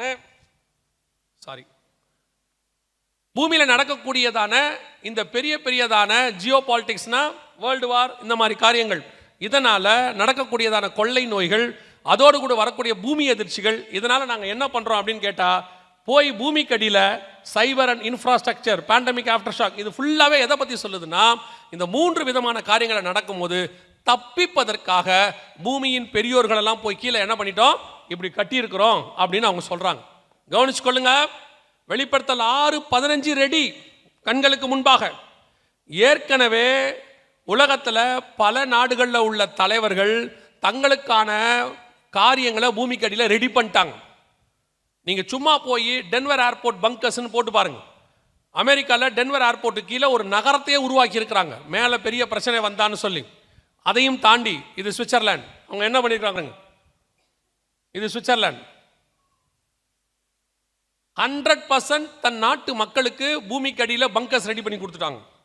உலகத்தில் முதல் நாடு தன் ஜனங்களை அத்தனை பேருக்கும் ரெடி பண்ணி கொடுத்துருக்காங்க, ஃபுல்லா எல்லா மலைக்கடியில். அந்த அரசாங்கம் இப்ப இல்ல, அவங்க எப்போ செகண்ட் வேர்ல்டு வார் முடிஞ்சு ஆரம்பிச்சோ அப்பத்துல இருந்தே அடுத்த வேர்ல்டு வார் வரும்போது ஜனங்க பாதிக்கப்படுவாங்கன்னு சொல்லி கொஞ்சம் கொஞ்சமாக ரெடி பண்ணி இப்போ 100% ரெடி பண்ணிட்டாங்க. ஸோ வெளிப்படுத்தல் 6:15 ரெடியா இருக்கு நம் கண்களுக்கு முன்பாக. இவ்வளோ அடையாளங்களும் நடக்குது. அதில் நல்லா கவனிச்சு பார்த்தீங்களா, 6:15 ஒரே ஒரு ஆள் மிஸ் ஆவாங்க தெரியுமா உங்களுக்கு? 6:15 வெளிப்படுத்தல திருப்பி வாசி பாருங்க, ஒரே ஒரு ஆள் மிஸ் ஆவாப்ல. அதுல யாருன்னு பாருங்களேன், திருப்பி வாசிங்க. பூமியின் ராஜாக்கள் இருக்காங்க, பெரியோர்களும், ஓகே, ஐஸ்வர்யவான்களும், சரி, சேனை தலைவர்களும். ஐஸ்வர்யவான் வந்தா இன்னொரு ஆள் வரணுமே, யார் வரணும்? தரித்திரர், ஏழைகள் வரணும்ல, அவன் இல்ல பாருங்க அதுல. அதுவே வெளிப்படுத்தல் 13:16 வாசிச்சு பாருங்க. சிறியோர், பெரியோர், ஐஸ்வர்யவான்கள், தரித்திரர் இருக்கானா? கையிலையும் நெத்திலையும் முத்திர போடுறதுல யார் இருக்கா? தரித்திரர் இருக்கா. ஆனா கீழே போறதுல யார் இல்ல? ஏன் தெரியுமா? ஏழைகளால கீழே பங்கருக்கு போகவே முடியாது. ஒன்று கவர்மெண்ட் ரெடி பண்ணி கொடுத்தாதான் உண்டு, கீழே ஏழைகளால் போக முடியாது. ஏன்னா ஜைன்ஸ் தான் போக முடியும். ஒரு பங்கருக்கு குறைஞ்சபட்சம் இந்தியா பணத்தில் 20 to 330 கோடி ரூபாய் செலவாகுதான். அதில் நியூக்ளியர்லாம் அட்டாக் வராமல் இருக்கிறதுக்கு பாதுகாக்கிறதுக்கு. வெளிப்படுத்தல் 1900 வருஷத்துக்கு முன்னாடி இருக்குது. அதில் பார்த்தீங்கன்னா தரித்திரங்கிற வேர்டு இருக்காது, அதில் பர்டிகுலராக இருக்காது. ஆனால் முத்திரை போடுறவங்க லிஸ்ட்டில் யார் இருக்கிறாங்க அப்படின்னா, ஆண்டவருக்கு எவ்வளோ அழகாக ஆவியானவர் எழுதியிருக்கிறார் பாருங்க. கீழே போகிறது யாருன்னா, பூமியின் ராஜாக்கள், பெரியோர்கள், ஐஸ்வர்யவான்கள், சேனை தலைவர்கள், பலவான்கள், சுயாதீனர், அடிமைகள், இவர்களுக்கு வேலை செய்யக்கூடியவர்கள். ஆனால் தரித்திரருக்கு அங்கே என்ன இல்லை? இடம் இல்லை. இப்போ கீழே போனோன்னா மினிமம் 20 to 30 கோடி ரூபா செலவாகும் அப்படின்னு அவங்க சொல்கிறாங்க. ஆனால் போக போக அதிகமாகும்னு சொல்கிறாங்க. ஏன்னா அந்த காரியம் நெருங்க நெருங்க அதிகமாகுன்றாங்க. ஒரு ஆளுக்கே 2 கோடியிலேருந்து 3 கோடி ரூபா ஆகும்னு சொல்கிறாங்க. இப்போ உங்களுக்கு தோணும்ல, இவ்வளோ பேர் போகிறாங்க, நம்ம நிலைமை என்ன? இதெல்லாம் வருது. எத்தனை பேர் கீழே போகிறதுக்கு ஒரு 2 கோடி ரூபா வச்சுருக்கியா? ஃபேமிலியாக போகிறதுனா ஒரு 8-10 கோடின்னு வச்சுக்கோங்களேன். எவ்வளோ பேர் இருக்கு? சும்மா கை தூக்குங்க பார்ப்போம், தசம்பாகம் வந்திருக்கான்னு பார்ப்போம். இருக்கா இல்லையா? அப்போ நீங்கள் நான்லாம் என்ன லிஸ்ட்டு? சவுண்டா சொல்லுங்க, இன்னும் கொஞ்சம் சவுண்டா. நீங்கள் வாழ்க்கையிலே முதல் முறையாக உங்களை தரித்திரர்னு ஒத்துருக்குறீங்க. இப்போ இல்லை சொல்லும் போதே பெருமையாக தானே சொல்வீங்க, கர்த்தர் எங்களை எப்படி ஆசீர்வச்சிருக்கா தெரியுமா அப்படின்னு. சரி, நீங்கள் நானும் யார் தான்? அந்த வசனத்தின்படி தரித்திரர். அப்போ அதை படிக்கும்போது எனக்கு தோணுச்சு, ஆண்டவரே இவங்கெல்லாம் கீழே போய் தப்பிச்சுக்கிறாங்க, நம்மளை மாதிரி ஆட்களுக்கு என்னன்னு தெரியாது. அப்போ ஆண்டவர் ஒரு வசனத்தை படிக்க வச்சார். இந்த கீழே போகிறவன் யாருன்னு அடுத்த வசனம் படிங்க, 16 படிங்க. வெளிப்படுத்தல் 6:16. பர்வதங்களையும் கண்மலைகளையும் நோக்கி நீங்கள் எங்கள் மேல் விழுந்து சிங்காசனம் மேல் வீற்றிருக்கிறவருடைய முகத்திற்கும் ஆட்டுக்குட்டியானுடைய கோபத்திற்கும் எங்களை மறைத்து கொள்ளுங்கள். அப்ப யாரு கீழே போறவன் தெரியுமா? பிதாவாகிய தேவனையும் ஆண்டவராக இயேசு கிறிஸ்துவையும் பார்க்க முடியாதவன் தான் கீழே போறான். பிதாவாகிய தேவனை யார் பார்க்க முடியாதுன்னு வசனம் சொல்லுது? பரிசுத்தம் இல்லாமல் ஒருவனும் தேவனை, அவன் தான் கீழே போறான். அடுத்து யார் இயேசுவை பார்க்க முடியாது? மனுஷகுமாரன் வரும்போது விசுவாசத்தை காண்பாரோ. விசுவாசம் இல்லாதவன், பரிசுத்தம் இல்லாதவங்க, கர்த்தருக்கு முன்பாக கிறிஸ்தவர்களாக இருந்தும் உண்மை இல்லாதவர்கள், கர்த்தருக்கு முன்பாக நிலைநிற்க முடியாதவர்கள், சபைக்குள்ள வந்தும் ஆண்டவரை சந்திக்க வழி இல்லாத ஒரு கூட்டம் இருக்கும். இவர்கள் தான் கீழே போகிறார்கள். இவன் கேட்டால் ஞானமாக சொல்லுவான். என்ன சொல்லுவான் தெரியுமா? அது கர்த்தருடைய கிருபைங்க, ஆண்டவர் ஞானத்தை கொடுக்கலையா, யூஸ் பண்ண வேணாமா, போயிட்டு வாங்க கீழே, ஒன்றும் பிரச்சனையே இல்லை. ஆனால் வசனம் அப்படி தான் சொல்லுது. அப்போ தரித்திரர் நிலைமை என்ன? இவங்கெல்லாம் போயிட்டாங்க, சரி இருக்கிறவன் கீழே போய் பத்திரமா பாதுகாத்துட்டா, அதை கட்டிட்டாங்க, எல்லாரும் ரெடி ஆகிட்டாங்க, ஓகே ஃபைன், எல்லாம் இருக்குது. அப்போ தரித்திரருடைய நிலைமை தான் என்ன அப்படின்னு கேட்டிங்கன்னா, ஒரு வசனத்தை கர்த்தர் எனக்கு ஞாபகப்படுத்தினார், அதை சொல்லிட்டு நான் முடிச்சிடறேன். வசனத்தை ஆண்டவர் எனக்கு ஞாபகப்படுத்தினார். என்ன சொன்னார் அப்படின்னு கேட்டிங்கன்னா, குருடர்கள் பார்வையடைகிறார்கள், செவிடர்கள் கேட்கிறார்கள், முடவர்கள் நடக்கிறார்கள், மரித்தோர் உயிர்ப்பிக்கப்படுகிறார்கள், தரித்திரருக்கு சுவிசேஷம் பிரசங்கிக்கப்படுகிறது. அதோடைய அர்த்தம் என்னன்னா, இவர்கள் எல்லோரும் இவர்கள் கொடுக்கப்பட்ட ஆசீர்வாதத்தினாலே, பணத்தினாலே கீழே போய் பதுங்கி கொள்ளுகிறார்கள். தரித்திரருக்கு ஒரு நற்செய்தி பிரசங்கிக்கப்படுகிறது. என்னன்னு சொல்லப்படுகிறது தெரியுமா? இவர்கள் எல்லோரும் இந்த மலைகளுக்கு அடியில் போய் பதுங்கி கொள்வார்கள். இந்த நற்செய்தி ஒன்று நமக்கு இருக்கிறது. இவைகளுக்கு நடுவில் உங்களையும் என்னையும் மீட்டு கொண்டு கண்மலையான தேவன் வரப்போகிறார். நாம் அவரோடு கூட போய் மேலே உட்கார போகிறோம். அல்லேலூயா. இதுதான் அந்த தரித்திரருக்கு கொடுக்கப்படுகிற நற்செய்தி. ஏங்க இது வசனத்துக்காக சொல்கிறீங்களா? உண்மையிலேன்னா இவங்க 2 பேரும் கீழே போகிறவங்க யாருக்குன்னு கேட்டிங்கன்னா, 2 பேரை பார்க்க முடியாமல் போகிறாங்க. சிங்காசனமே வீட்டுக்குரிய முகத்திற்கும் ஆட்டுக்குடியினுடைய கோபத்திற்கும் மறைஞ்சு கீழே போயிட்டாங்க.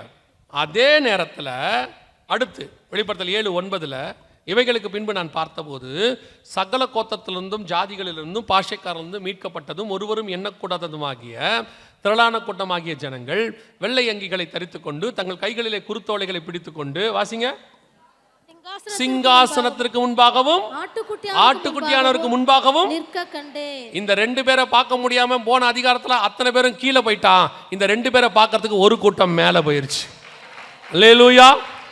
இப்ப கடைசி கேள்வி கேட்டு ஜெபிச்சு முடிக்க போகிறோம். நீங்களும் நானும் கீழே பங்கஸ்ல போய் பதுங்கி கொண்டு தேவனை பார்க்க முடியாத கீழே போற கூட்டமா, அல்லது பறந்து மேலே போய் கர்த்தரை சந்திக்க போகிற கூட்டமா? 2ம் அங்கேயே இருக்கு, பக்கத்துல இருக்கு. ஆப்ஷனை கர்த்தர் நமக்கு வச்சுட்டாரு. இனி காலம் கண்டிப்பாக செல்லாது. ஆண்டவர் சொன்ன 6வது முத்திரை வரைக்கும் எல்லாம் ரெடி, அத்தனையும் தயாரா இருக்கு. இவைகள் சம்பவிக்க தொடங்கும் பொழுது உங்கள் மீட்பு சமீபமாக இருப்பதால் நீங்கள் நிமிர்ந்து பார்த்து உங்கள் தலைகளை உயர்த்துங்கள். இதெல்லாம் இங்கே நடந்துகிட்டு இருக்கும்போது எப்படி நோவாவுடைய பேழை மகா ஆழத்தின் ஊற்றுக்கண்கள் எல்லாம் பிளந்தன, வானத்தின் மதகுகளும் திறவுண்டன. ஆதியாகமம் 7:11 இருக்கு. வானத்தின் மதகுகளும் திறவுண்டன, மேலிருந்தும் தண்ணி கீழே இருந்தும் தண்ணி எல்லாம் தத்தளிச்சுக்கிட்டு இருக்கான், ஓடிக்கிட்டு இருக்கான். ஆனால் ஒரே ஒரு பேழை மட்டும் அந்த தண்ணிக்கு மேலே நின்று மிதந்து பர்வதங்களுக்கு மேலே சமுத்திரத்துக்கு மேலே நின்று கொண்டிருந்ததை போல உலகம் மிகப்பெரிய தத்தளிப்பு அழிவுகளுக்கு நடுவிலே போய்கொண்டிருக்கும் பொழுது வானம் சுருட்டப்பட்ட புஸ்தகத்தை போல விலகும், தீவுகள் அகன்று போகும், சூரியன் கருத்த கம்பளியை போல கருக்கும், சந்திரன் ரத்தம் போல் ஆகும், அத்திமரமானது பெருங்காற்றினால் அசைக்கப்படும் போது அது காய்கள் உதிர்கிறது போல வானத்தின் நட்சத்திரங்களும் பூமிக்கு மேல் வந்து விழும். ஒரு கூட்டம் பூமிக்கு அடியில் போய் பதுங்கிக் கொள்ளும். ஆனால் இவைகளுக்கு நடுவில் ஒரு கூட்டம் புறப்பட்டு அழகாய் கர்த்தருக்கு முன்பாக சிங்காசனத்துக்கு முன்பாக வெள்ளை அங்கிகளை தரித்துக் கொண்டு தங்கள் கைகளிலே குருத்தோலைகளை பிடித்துக் கொண்டு அவருக்கு முன்பாக நிற்க போகிறது. அல்லேலூயா. உங்களை என்னையும் கர்த்தர் அந்த அழைப்புக்கு தான் அழைத்திருக்கிறார். அந்த நற்செய்தி தான் உங்களுக்கு அறிவிக்கப்படுகிறது. நம்முடைய தலைமுறையில் நம்முடைய கண்களுக்கு முன்பாக இந்த சம்பவங்கள் எல்லாம் அப்படியே நடக்க வாய்ப்பு இருக்கிறது. அப்ப ஆண்டவர் நமக்கு இதை வெளியரங்கமாக்கி கொடுக்கிறார். இதைத்தான் முத்திரைகள் உடைக்கப்படுதல். வசனத்தை கொடுத்திருக்காரு, அது என்னங்கிறத புரிய வைக்கிறார்ல, அதற்கு பேர் தான் முத்திரை உடைக்கப்படுதல். போன தலைமுறையில் இதை சொன்னா புரியாது, ஏன்னா 100 வருஷத்துக்கு முன்னாடி இது எல்லாமே நடக்கல. இஸ்ரவேல் வந்த பிறகுதான் இது எல்லாமே நடக்கணும். இப்ப எல்லாமே நடக்குது. இந்த 76 வருஷத்துக்குள்ள இவ்வளவும் நடந்திருக்கு. எனவே இந்த முத்திரைகள் காலத்தில் நீங்கள் நானும் இருக்கிறோம். ஆண்டவர் வரப்போகிறார். நாம் பறந்து அவருக்கு முன்பாக போய் நிற்கிற கூட்டத்தில் இருக்க போகிறோம். நேற்று சொன்ன ஒரு விஷயத்தை சொல்லிட்டு முடிக்கிறேன். அப்போ வரப்போறாருங்கிறது எனக்கு தெரிஞ்சிருச்சு, கர்த்தருடைய வருகையில் போகணுங்கிறது எனக்கு புரிஞ்சிருச்சு. எல்லாம் ரெடியா இருக்கு, என்ன செய்யணும்? இது அத்தனையும் இன்ஃபர்மேஷன் நீங்க பார்த்தது, இதெல்லாம் அடையாளம். அற்புதங்களினாலும் அடையாளங்களினாலும் வேத வாக்கியத்தை கர்த்தர் என்ன பண்றாரு? உறுதிப்படுத்தினார். இப்போ இதெல்லாத்தையும் வச்சு கர்த்தர் வசனத்தை உறுதிப்படுத்திட்டாரு, வருகை வரப்போகுதுன்றது நிச்சயம். ஆனால் போகிறதுக்கு என்ன செய்யணும்? முதலாவதாக இயேசு கிறிஸ்துவின் ரத்தத்தினாலே பாவ மன்னிப்பின் நிச்சயத்தை பெற்றிருக்க வேண்டும். இயேசு என் பாவத்தை மன்னிச்சாருங்கிற நிச்சயம் இருக்கணும். அந்த நிச்சயம் வந்துச்சுன்னா உங்களுக்குள்ள ஒரு சந்தோஷம் வரும். அதற்கு பேர் ரட்சண்ய சந்தோஷம். ரெண்டாவது, பிதா குமாரன் பரிசுத்தாவின் நாமத்தினாலே தண்ணீர்ல மூழ்கி ஞானஸ்நானம் எடுத்திருக்கணும். வேற ஞானஸ்நானமே கிடையாது. குழந்தை ஞானஸ்நானம், கொடிக்கு கீழே ஞானஸ்நானம், அவங்க அதெல்லாமே கிடையாது. வசனம் தெளிவா சொல்லுது, ஜலத்துல மூழ்கி எடுக்கணும். எடுத்திருக்கீங்களா? ஏங்க குழந்தையில எடுத்த ஞானஸ்நானம் இல்லைன்னீங்கன்னா, விசுவாசம் உள்ளவனாகி ஞானஸ்நானம் பெறுகிறவனே ரட்சிக்கப்படுவான். குழந்தையில உங்களுக்கு எதுவுமே தெரியாது. குழந்தை ஞானம் பைபிள்லையும் இல்லை, எங்கேயும் சொல்லப்படவும் இல்லை. எனவே தண்ணியில மூழ்கி ஞானஸ்நானம் எடுக்காதவங்க ஞானஸ்நானத்துக்கு ஒப்பு கொடுங்க. இதான் ரொம்ப இம்பார்ட்டன்ட், முக்கியமும் கூட. ஒருவேளை இது வரைக்கும் நீங்கள் இல்லைன்னா இப்போ ஒப்பு கொடுங்க. பாஸ்டரோ அனௌன்ஸ் பண்ணாங்க, ஒப்பு கொடுத்து வந்தீங்கன்னா. ஏன்னா ஒருவன் ஜலத்தினாலும் ஆவியினாலும் பெறவாவிடில் பரலோக ராஜ்யத்தில் பிரவேசிக்க முடியாது. இப்போ இருக்கும் போதே பண்ணிட்டா நல்லது. நாங்கள் கோவிடுக்கு முன்னாடி இப்படி தான் சொல்லிக்கிட்டு இருந்தோம், யாரும் செவி சாய்க்கல. அதுக்கப்புறம் பார்த்தீங்கன்னா கோவிட் நேரத்தில் 2-3 பேர் ஃபோன் பண்ணுறாங்க. அதில் ஒரு பிரதர் ஃபோன் பண்ணுறாரு, இப்போ எங்கேயாவது ஞானஸ்நானம் எடுக்கலாமான்னு கேட்குறாரு. இல்லை சர்ச்சி எல்லாம் மூடி இருக்கு, இப்போ எடுக்க முடியாது. என்ன பாஸ்டர் பொறுப்பு இல்லாமல் பேசுகிறீங்கன்றார். அவர் என்ன பார்த்து, நான் ஞானஸ்நானம் எடுக்கணும்னு சொல்கிறேன், இப்படி பொறுப்பு இல்லாமல் பேசுகிறீங்களே. நான் என்ன கேட்டேன், ஏன் இவ்வளோ அர்ஜென்ட்டாக நீங்கள் ஞானஸ்நானம் எடுக்கணும்னு கேட்டேன். இப்போ அவர் சொன்னார், முந்தா நேற்று எதிர் வீட்டில் ஒருத்தர் போயிட்டாரு, நேற்று பக்கத்து வீட்டில் ஒருத்தர் போயிட்டாரு, எதுக்கும் எடுத்து வச்சுக்கலான்னு பார்க்குறேன்னு சொன்னார். அந்த மாதிரி நிலைமைக்கு ஏன் போய் ஞானஸ்நானம் எடுக்கணும்? இன்றைய ரட்சண்ய நாள், ஆண்டவர் நல்ல வாசல் திறந்திருக்கிறாரு. ஞானஸ்நானம் என்பது கீழ்ப்படிதல். அதுக்கு நீங்கள் ஒப்பு கொடுத்தீங்கன்னா பரலோகம் உங்களை கனப்பண்ணும். அல்லேலூயா. மூணாவது, எபேசியர் 4:30 சொல்லுது, மீட்கப்படும் நாளுக்கென்று முத்திரையான பரிசுத்த ஆவியை துக்கப்படுத்தாதீர்கள். அவர் தான் மீட்கப்படும் நாளுக்கென்று முத்திரை. அவர் தான் உங்களை உருவாக்குறவர். ஆலயத்துக்குள்ள வச்சு ரெடி பண்ணி மணவாளனுக்கு ஏற்ற மணவாட்டியாய் மாற்றுகிறவர். அவர் தான் கொண்டு போய் சேர்க்கிறவர். வேத வாக்கியங்கள் எல்லாம் தேவ ஆவியானவராலே அருளப்பட்டிருக்கிறது. அந்த ஆவியானவர் தான் உங்களை கண்டித்து உணர்த்துகிறவர். அவர் தான் உங்களை சகல சத்தியத்துக்குள்ள நடத்துறவர். பரிசுத்த ஆவியானவர் இல்லை, அப்படிலாம் ஒன்றுமே கிடையாது, அது ஒரு ஆள் தத்துவமே கிடையாதுன்னு ஒரு குரூப் சொல்லி தெரியுது. பரிசுத்த ஆவியானவர் உண்டு. அவர் தான் சபையின் மூத்த போதகராக இருக்கிறார். அவர் தான் சபையை கொண்டு போய் பரலோக ராஜ்யத்தில் சேர்க்கிறார். அல்லேலூயா. பரிசுத்தன் அபிஷேகம் கண்டிப்பாக பெறணும். சபைக்குள்ள அபிஷேக கூட்டம் இருக்கும். அபிஷேக கூட்டத்துக்கு வந்து கலந்து கொள்ளுங்க. உங்களுக்கு அங்கே ஆவியானவர் நிரப்ப வல்லமை உள்ளவர். ஒருவேளை அப்படி வர முடியாது, எங்களுக்கு வீட்டில் பிரச்சனை இருக்குது, அப்படிலாம் வர முடியாதுன்னா, வீட்டில் யாரும் இல்லாத போது நல்ல கதவை சாத்திக்கிட்டு முழங்கால் போட்டு ஊக்கமாக ஜெபம் பண்ணுங்க. வசனம் சொல்லுது, வாஞ்சியும் தவணமுள்ள ஆத்துமாக்களை கர்த்தர் நிரப்புகிறார். அல்லேலூயா. நாலாவது, அப்போஸ்தலர் நடவடிக்கைகள் 2:40 சொல்லுது, மாறுபாடான சந்ததியை விட்டு விலகி உங்களை ரட்சித்துக் கொள்ளுங்கள். வேறுபாடுள்ள வாழ்க்கை ரொம்ப இம்பார்ட்டன்ட். உங்களுக்கும் உலகத்துக்கும் என்ன இருக்கணும்? வேறுபாடு, டிஃபரன்சேஷன் இருக்கணும். உலகத்துக்கு ஒத்த வேஷம் தரிக்காதீங்கன்னு ரோமர் 12 சொல்லுது. இன்னைக்கு கடைசி காலத்தில் சபை உலகத்துக்கு ஒத்த வேஷம் தரிக்க ஆரம்பிச்சிருச்சு. ஒரு காலகட்டத்தில் சினிமா பாட்டு மாதிரி நம்ம ஆளு பாடுனான். இப்போ சர்ச்சில் சினிமா பாட்டையே பாடுறான். ஒரு பீரியடில் பாட்டு சினிமா பாட்டு மாதிரி இருக்கும், அதையே நாங்கள் கண்டிச்சுக்கிட்டு இருந்தோம். இப்போ பார்த்தா சினிமா பாட்டையே பாடுறான். என்ன தப்புங்கிறான். அதுக்கு உங்கள் மதுரை ஃபேமஸாக இருக்கு.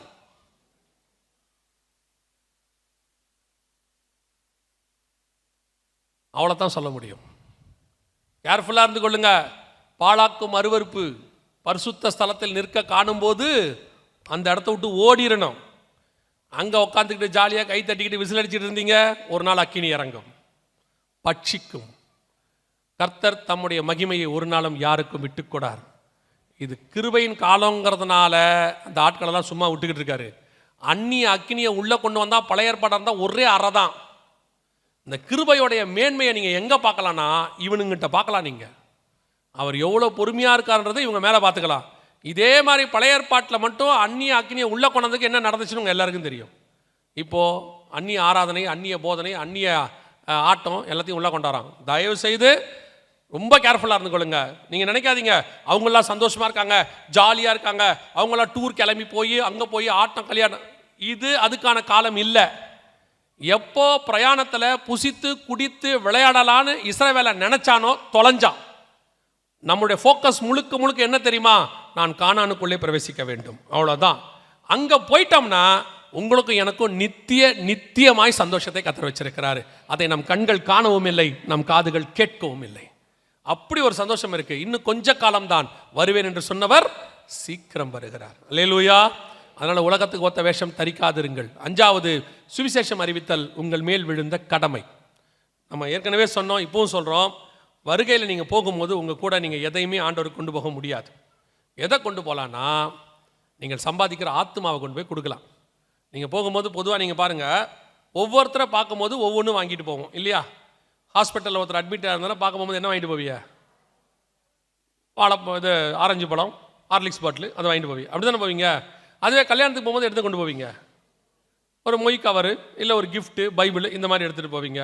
இதையே நீங்கள் வந்துட்டு ஒருத்தர் வீட்டுக்கு சும்மா கல்யாண பத்திரிக்கை வைக்க போகிறீங்க, சும்மா பார்க்க போகிறீங்க, என்ன பண்ணுவீங்க?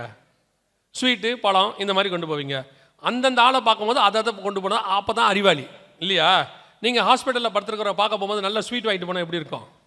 நல்ல ஜிலேபி ஜீராவோட கொண்டு போய் அவர் எதிரில் குலாப் ஜாமுனை வச்சுக்கிட்டு, என்ன ஐசியூவில் இருக்கீங்கன்னு கேள்விப்பட்டேன், குலாப் ஜாமுனோட வந்திருக்கேன், சாப்பிட்றீங்களான்னா எப்படி இருக்கும் இல்லையா? எப்படி இருக்கும்? இல்லை, தப்பு தானே? அந்த மாதிரி யாரை பார்க்கும்போது என்ன கொண்டு போகிறோங்கிறது தான் அறிவாளித்தனம். நம்ம ஆண்டவருக்கு பூமியிலேருந்து வேற எதுவுமே வேணாம். அவருக்கு தேவை ஒன்றே ஒன்று தான். அவர் ஜீவ சுவாசத்தை ஊதி சம்பாதித்த ஆத்மா அவருக்கு தேவை. ஸோ போகும்போது அத்தனை பேரும் குலாப் ஜாமுனையோ ஜிலேபியோ கொண்டு போகாமல் எவ்வளோக்கு எவ்வளோ ஆத்துமாக்களை கொண்டு போக முடியுமோ அவ்வளோக்கு எவ்வளோ ஆத்துமாக்களை கொண்டு போங்க. ஒரு நாளைக்கு ஒருத்தருக்காவது இயேசுவை பற்றி சொல்லுங்கள். சும்மா உட்காந்து ஃபோனில் வெட்டி கதை பேசாதீங்க இல்லையா? ஒரு நாளைக்கு எடுத்துக்கிட்டு எவ்வளோ கதை பேசுறீங்க. யூடியூப்பில் பார்த்தியா, அப்படியே பச்சை பயிரை மேலே தூவி, ஆமாம் நீங்கள் சமைச்சிட்டாலும் அதுக்கு பதிலாக ஒரு 4 பேருக்கு சுவிசேஷத்தையாவது சொல்லுங்கள். உட்காந்துக்கிட்டு நம்ம ஆட்கள்லாம் உட்காந்துக்கு பாருங்க, அப்படி ஆஃபீஸ் போனோன்னு ஒரு வேலையும் இருக்காது. ஃபோனை எடுத்துக்கிட்டு அவன் கட்சி ஆரம்பிச்சிட்டானாமே, அடுத்து அவன் தான் வருவான், எவன் வந்தான் உனக்கு என்ன சீட்டாக கொடுக்க போகிறான். சில ஆட்கள்லாம் உட்காந்துக்கிட்டு வெட்டியா, சிலர்லாம் இந்த வேலை முடிச்சுட்டு வந்தோடனே வீட்டில் சோஃபாவில் உட்காந்துட்டு இந்த கணவன்மார்கள் இந்த ரொமேட்டோ எடுத்துக்கிட்டு நொட்டு நொட்டு நொட்டு நொட்டுன்னு மாற்றிக்கிட்டே இருக்கிறது. எதையும் ஒன்றும் உருப்படியாகவும் பார்த்து தொலையாது. இப்படி மாற்றிக்கிட்டே இருக்கிறது. நடுவில் அப்படின்னு வாப்பில் என்னன்னு கேட்டால் ஐநா சபையில் ஏதாவது ஒன்று நடந்திருக்கும். சார் நாளைக்கு போய் அங்கே பேச போகிற மாதிரி. இதுக்கு பதிலாக ஒரு நாளைக்கு உட்காந்து 4 பேருக்கு இயேசுவை பற்றி சொல்லுங்கள். அதில் ஒருத்தர் ரட்சிக்கப்பட்டால் கூட உங்கள் கணக்கிலே கத்தர் வைத்துக் கொள்வார். பரலோகத்துக்கு போகும்போது ஆண்டவர் சொல்லணும், இதெல்லாம் நீ சம்பாதிச்ச ஆத்மா எனக்காகன்னு ஆண்டவர் சொன்னாதான் உங்களுக்கு ஆசீர்வாதம். அல்லேலூயா. அதுக்கு நாங்கள் என்ன பண்ணியிருக்கோம், ஒரு சின்ன ஒரு வேலை. நிறைய பேர் எங்ககிட்ட கேட்டாங்க, இந்த மாதிரி என் டைம் பற்றியெல்லாம் எங்களுக்கு கொஞ்சம் சொல்ல தெரியல, இதை கொஞ்சம் சொல்கிற மாதிரி ஏதாவது செஞ்சால் நாங்களும் போய் சொல்லுவோம் அப்படின்னு சொன்னாங்க. அதனுடைய விளைவாக நாங்கள் ஒரு ட்ராக்ஸ் போட்டிருக்கோம், என் டைம் ட்ராக்ஸ். இது முழுக்க உலகத்தில் நடக்கிற சம்பவங்களை எல்லாம் போட்டு ஆண்டவர் சொன்னபடி எப்படி நடந்திருக்கு, ஆண்டோட வருகை எப்படி சம்பவிக்க போகுதுங்கிறத ஒரு ட்ராக்டாக போட்டிருக்கிறோம். பின்னாடி நம்ம சபா அட்ரஸ் போடுறதுக்கு இடம் கொடுத்துருக்குறோம். நீங்கள் இங்கே சபா அட்ரஸை போட்டுக்கொள்ளலாம், அதோட கூட இந்த ட்ராக்டை கொடுக்கலாம். ஸோ இந்த ட்ராக்ட் உங்களுக்கு பின்னாடி கொடுப்பாங்க, ஃப்ரீ தான். ஆனால் ஒரு ஆளுக்கு 5 தான் தருவாங்க, அதுக்கு மேலே தரவே மாட்டாங்க. ஏன்னா நிறையா கொடுத்தா நீங்கள் என்ன பண்ணுவீங்கன்னு உங்களுக்கும் தெரியும், எனக்கும் தெரியும். கன்ஃபார்மாக நீங்கள் என்ன பண்ணுவீங்க, நம்ம என்ன பண்ணியிருக்கோன்னு தெரியும்ல. ஸோ அதனால் 5 தான் தருவாங்க. நீங்கள் என்ன பண்ணணும்னா, ஒரு 5 பேருடைய பேரை வந்து ரட்சிக்கப்படாதவங்க, சொந்தக்காரங்க, நண்பர்கள், கூட வேலை பார்க்குறவங்க, கூட பிறந்தவங்க எல்லாம் இருந்தாங்கன்னா அவங்க பேரை, ரட்சிக்கப்படாதவங்க பேரை மட்டும் எழுதி அவங்களுக்காக முதல்ல ஒரு 1 நாள் 2 நாள் ஜெபம் பண்ணுங்க. ஜெபம் பண்ணிவிட்டு அதுக்கப்புறமா கொண்டு போய் இந்த ட்ராக்ஸை கொடுங்க. கர்த்தர் நிச்சயமாய் அந்த ஆத்துமாக்களை சந்திப்பார். அந்த ஆத்துமாக்களை உங்கள் கணக்கிலே கர்த்தர் வைத்துக் கொள்வார். அல்லேலூயா. அப்படி ரட்சிக்கப்படுகிற ஜனங்களை சபைக்கு கூட்டிட்டு வாங்க. ஏன்னா ஆண்டவர் சொல்றார், ரட்சிக்கப்பட்டவர்களை கர்த்தர் அனுதினமும் சபையிலே சேர்த்தார். சபை கூட்டுவாங்க. இது நீங்கள் பண்ண போகிற கடைசி கால மிக முக்கியமான ஊழியம். ஸோ இந்த ட்ராக்ஸ் பின்னாடி இருக்கும், வாங்கிக்கோங்க. தயவு செய்து வேஸ்ட் பண்ணாதீங்க. இது வந்து நாங்கள் அடிக்கலை, எழுதுனது மட்டும்தான். நாங்கள் இதை அடிக்கிறது வந்து ஒரு ஃபேமிலி, 2 ஃபேமிலி, கோயம்புத்தூர்லேருந்து ஒருத்தரும் சென்னையிலேருந்து ஒருத்தர் தான் அடிக்கிறாங்க, அடித்து கொடுத்துருக்காங்க. ஸோ இதை அவங்களுடைய உழைப்பில் அவங்களுக்கு வர சம்பளத்திலேருந்து அவங்க அடிச்சிருக்கிறாங்க. ஸோ தயவு செஞ்சு வேஸ்ட் பண்ணிடாதீங்க. முடியாட்டி விட்டுருங்க, அது நல்லது. ஆனால் கொண்டு போய் கீழே போடாதீங்க. அவங்களாம் ரொம்ப கஷ்டத்துக்கு நடுவில் அடித்து கொடுக்குறாங்க. ஸோ ஒரு பின்னாடி இருக்கோ வாங்கிக்கலாம், ஆத்துமாதாயம். 6வது, இயேசு கிறிஸ்து வருவார் என்பதை ஒவ்வொரு நாளும் என்ன செய்யணும்? விசுவாசிக்கணும். ஏதோ சும்மா கதை கேட்குற மாதிரி கேட்டுட்டு போயிடக்கூடாது. ஒவ்வொரு நாளும் இயேசுவை சந்திப்பதுக்கு நம்ம என்ன ஆகணும்? ஆயத்தப்படணும். நைட்டு படுக்க போகும்போது காலை ஏந்திரிக்கும் போதும் நம்ம ஜெபம் என்னவா இருக்கணும் தெரியுமா? வெளிப்படுத்தல் 22:17 இருக்குல்ல, ஆவியும் மனவாட்டியும் வாய் என்பார்களாக. அதான் சாலனோர ஜெபம் அழகாக சொல்லுவாங்க, அவங்க பாட்டில் சொல்லுவாங்க, எப்போ வருவீர் இயேசுவே, ஏங்கி உள்ளம் உம்மை தேடுதே அப்படிம்பாங்க. அந்த வாஞ்ச தாகம் அப்படி வந்துடணும். ஒவ்வொரு நாளும் இயேசுவை சந்திப்பதற்கு ஆயத்தப்படணும். 7வது, கடைசியாக, முடிவு பரியந்தம் நிலைநிற்கிறவனே ரட்சிக்கப்படுவான். இந்த 6லும் என்ன செய்யணும்?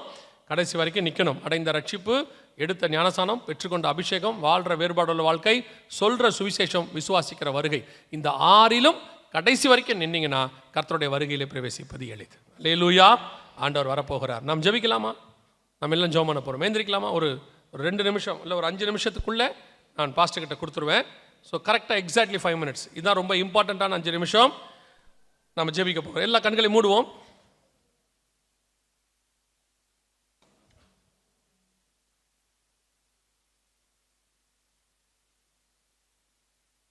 எல்லாம் கண்களையும் மூடுவோம். உங்களை ஆராய்ந்து பாருங்க. எல்லாம் நம்ம கண்ணுக்கு முன்னாடி எல்லா அடையாளங்களும் அப்படி வெளியரங்கமாக இருக்கு. இந்த காலத்தை மாதிரி இவ்வளோ அழகாக வெளியரங்கமாக ஆண்டவர் எந்த காலத்திலும் இல்லை.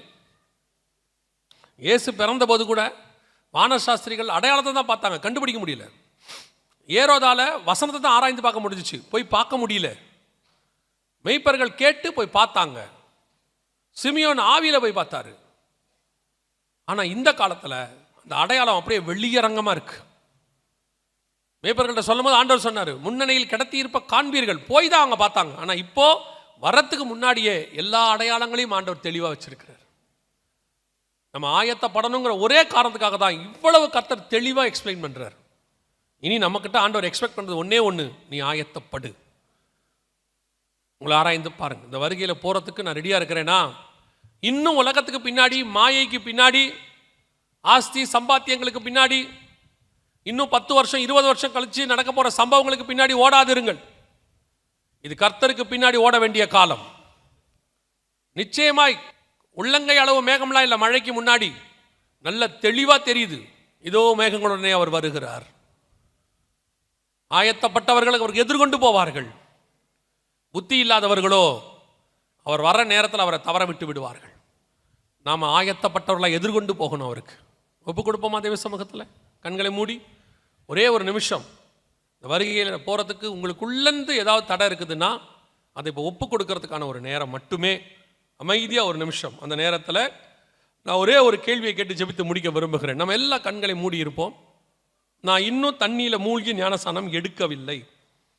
ஏதோ ஒரு காரணம் தள்ளி போட்டேன், இல்லை குழந்தையில் தான் எடுத்தேன்.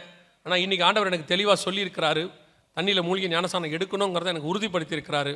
இன்னமும் நான் தள்ளி போட விரும்பலை, நான் வருகையில் போக விரும்புகிறேன் அப்படின்றவங்க மட்டும் உங்கள் வலது கரத்தை உயர்த்துங்க. நான் உங்களுக்காக ஜெபிக்க போகிறேன். ஞானசானத்துக்கு ஒப்பு கொடுக்குறவங்க நல்ல கரங்களை உயர்த்துங்க.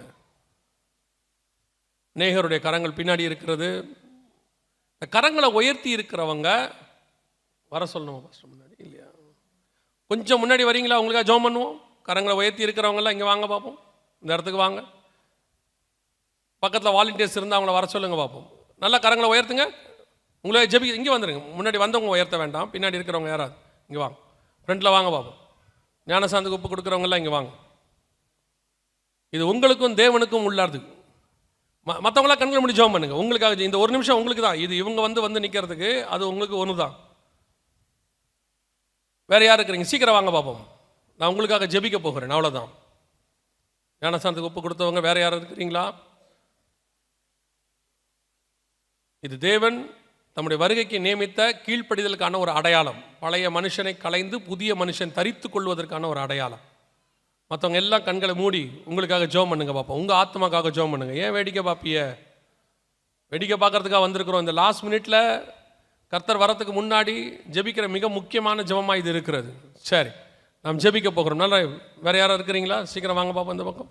எல்லாரும் மற்றவர்கள் பின்னாடி இருக்கிறவர்கள் இங்கே அநேகர் நின்று கொண்டிருக்கிறாங்க. பின்னாடி இருக்கிறவங்க உங்கள் கரங்களை இவங்களுக்கு நேராக உயர்த்துங்க பார்ப்போம். இதுதான் இந்த கூட்டத்தினுடைய முதற் பலன். இன்னும் ஆண்டவர் அநேக பலன்களை கட்டளை இடுவார். இன்னைக்கு இந்த நிமிஷத்தில் கர்த்தர் இவ்வளோ பேரை கட்டளை இட்டு இருக்கிறார். கர்த்தர் புது மனுஷனை தரித்துக் கொள்வதற்கு, எல்லா நீதிக்கும் கீழ்ப்படிவதற்கு கட்டளையிட்டிருக்கிறார். நாம் இவங்களுக்காக ஜெபிக்க போகிறோம். எல்லா கரங்களை உயர்த்தி இவர்கள் சீக்கிரத்தில் ஞானஸ்நானம் எடுக்க வேண்டும். இந்த ஒப்புக்கொடுத்தலை கர்த்தர் கனப்படுத்த வேண்டும். இவர்கள் நிமித்தம் பரலோகத்தில் இன்னைக்கு மிகுந்த சந்தோஷம் உண்டானதுக்காக ஸ்தோத்திரம். அவர்கள் மனமும் வந்து அவர்களே ஒப்பு கொடுத்து முன்னாடி வந்திருக்கிறாங்க. சர்வ வல்லமையுள்ள எங்கள் தகப்பனே, இந்த நாளுக்காக உமக்கு நன்றி. கிருபையுள்ள கரத்தலை தாழ்த்துகிறோம். தேவனாகிய கர்த்தர் இவர் இருதயங்களிலே பேசினதுக்காய் ஸ்தோத்திரம். ஒப்பு கொடுக்கும்படி ஆவியானவர் ஏவினதுக்காய் நன்றி. கீழ்ப்படிந்து முன்னால் வந்து நிற்பதுக்காய் ஸ்தோத்திரம். சீக்கிரத்தில் இவர்கள் ஞானஸ்நானம் எடுக்க, ஆண்டவரே உம்முடைய சீஷர்களாய் மாற, அப்பா உமக்கென்று சாட்சிகளாய் அநேகருக்கு முன்பாக நிற்க கர்த்தர் கிருபை பாராட்டுங்கப்பா. இன்னையிலிருந்து இவர்களுக்கு விரோதமாய் உருவாக்கப்படுகிற எல்லா ஆயுதங்களும் வாய்க்காதே போவதாக. சீக்கிரத்தில் ஞானஸ்நானம் எடுக்க கர்த்தர் கிருபை பாராட்டுவீராக. வழிவாசல்களை திறந்து கொடுங்கப்பா. இயேசுவின் நாமத்தில் ஒப்பு கொடுக்கிறோம் பிதாவே. மற்றவங்க எல்லாம் இப்போ நம்ம ஜெபிக்க போகிறோம். எல்லா கண்களை மூடி. இந்த 2 நாளும் கர்த்தர் எங்களோடு கூட இடைப்பட்டு இருக்கிறார். நானும் என் குடும்பமும் இந்த வருகையில் பிரவேசிக்க வேண்டும். நாங்கள் இந்த ட்ராக்ஸ் மூலமாக ஒரு கூட்டத்தையும் கொண்டு வர வேண்டும். நாங்கள் வெறும் கையாக கர்த்தரை பார்க்கவும் போகக்கூடாது. இன்னைக்கு ஆண்டவர் அதை உணர்த்தி இருக்கிறார். நான் ஆயத்தப்படுவேன், ஒரு கூட்டத்தை ஆயத்தப்படுத்துவேன். அப்படிங்கிறவங்களாம் கரங்களை ஆண்டவருக்கு நேராக உயர்த்தி ஒப்பு கொடுத்து ஆண்டவருக்கு முன்னாடி ஒரு அறிக்கை பண்ணுங்க பார்ப்போம். ஆண்டவரே, இது முதல் கொண்டு நான் சாட்சியாய் நிற்பேன். இது முதல் கொண்டு நான் ஆயத்தப்படுவேன். அதோடு கூட ஒரு கூட்டத்தை நான் ஆயத்தப்படுத்துவேன். அது என்மேல் விழுந்த கடமை. நான் அதை அறிவிப்பேன். நான் முடிந்தவரை கிறிஸ்துவுக்கென்று அநேகரை ஆதாயம் பண்ணுவேன். வெட்கப்படேன், சுவிசேஷத்தை சொல்லுவேன். கிறிஸ்துவுக்காக நான் வாழவும் சாகவும் தயாராயிருக்கிறேன். அப்படி ஒப்பு கொடுக்கிறவங்கள கரங்களை தேவனுக்கு நேராக உயர்த்தி, சர்வ வல்லமையுள்ள எங்கள் ஆண்டவரே, இந்த 2 நாட்களுக்காக உமக்கு ஸ்தோத்திரம். கரங்களை உயர்த்தி ஒப்பு கொடுத்து உண்மையா இருதயத்தின் ஆழத்திலிருந்து கமிட் பண்ணி ஜெபிக்கிற ஒவ்வொருத்தருக்காக நாங்கள் ஜெபிக்கிறோம்ப்பா. உடைய மகிமையுள்ள கரம் இவர்களை மூடிக்கொள்வதாக. உமக்கென்று சாட்சிகளாய் நிற்பார்களாக. அநேகரை ஆதாயம் பண்ணுகிறவர்களாய் மாறுவார்களாக. ஆண்டவரே, இவர்கள் குடும்பத்தோடு உடைய வருகையில பிரவேசிக்க கிருபை பாராட்டும். பா, இவர்கள் போய் நிற்கிற இடங்களெல்லாம் வழிவாசல்களை திறந்து கொடுங்கப்பா. பேசுகிற இடங்களெல்லாம் அறுவடை நடப்பதாக. கொடுக்கிற டிராக்ஸ் ஒவ்வொன்றும் அநேக ஆத்துமாக்களை சம்பாதிப்பதாக. உடைய மகிமை மூடிக்கொள்ளட்டும். எங்கள் திருச்சபை இப்பொழுது இருக்கதை பார்க்கிலும் நீர் வரும்பொழுது பல மடங்கு ஆத்துமாக்களை கொண்டு வந்து உடைய சமூகத்தில் ஒப்படைக்கிற திருச்சபையாய் மாறட்டும். சபை வானத்தின் வாசலாவதாக. கர்த்தருடைய மகிமை மூடிக்கொள்ளட்டும். இன்னும் ஒரு விசை ஞானஸ்நானத்துக்கு ஒப்பு கொடுத்துள்ள நாங்கள் ஜெபிக்கிறோம். அவர்களையும் ஆசீர்வதியும். வந்த ஜனங்கள் எல்லாம் சுகபத்திரமாய் வீடு போய் சேர கிருபை பாராட்டும். எங்கள் ஆண்டவர் இயேசு கிறிஸ்துவின் நாமத்தில் ஒப்பு கொடுத்து ஜெபிக்கிறோம் ஜீவனுள்ள நல்ல பிதாவே.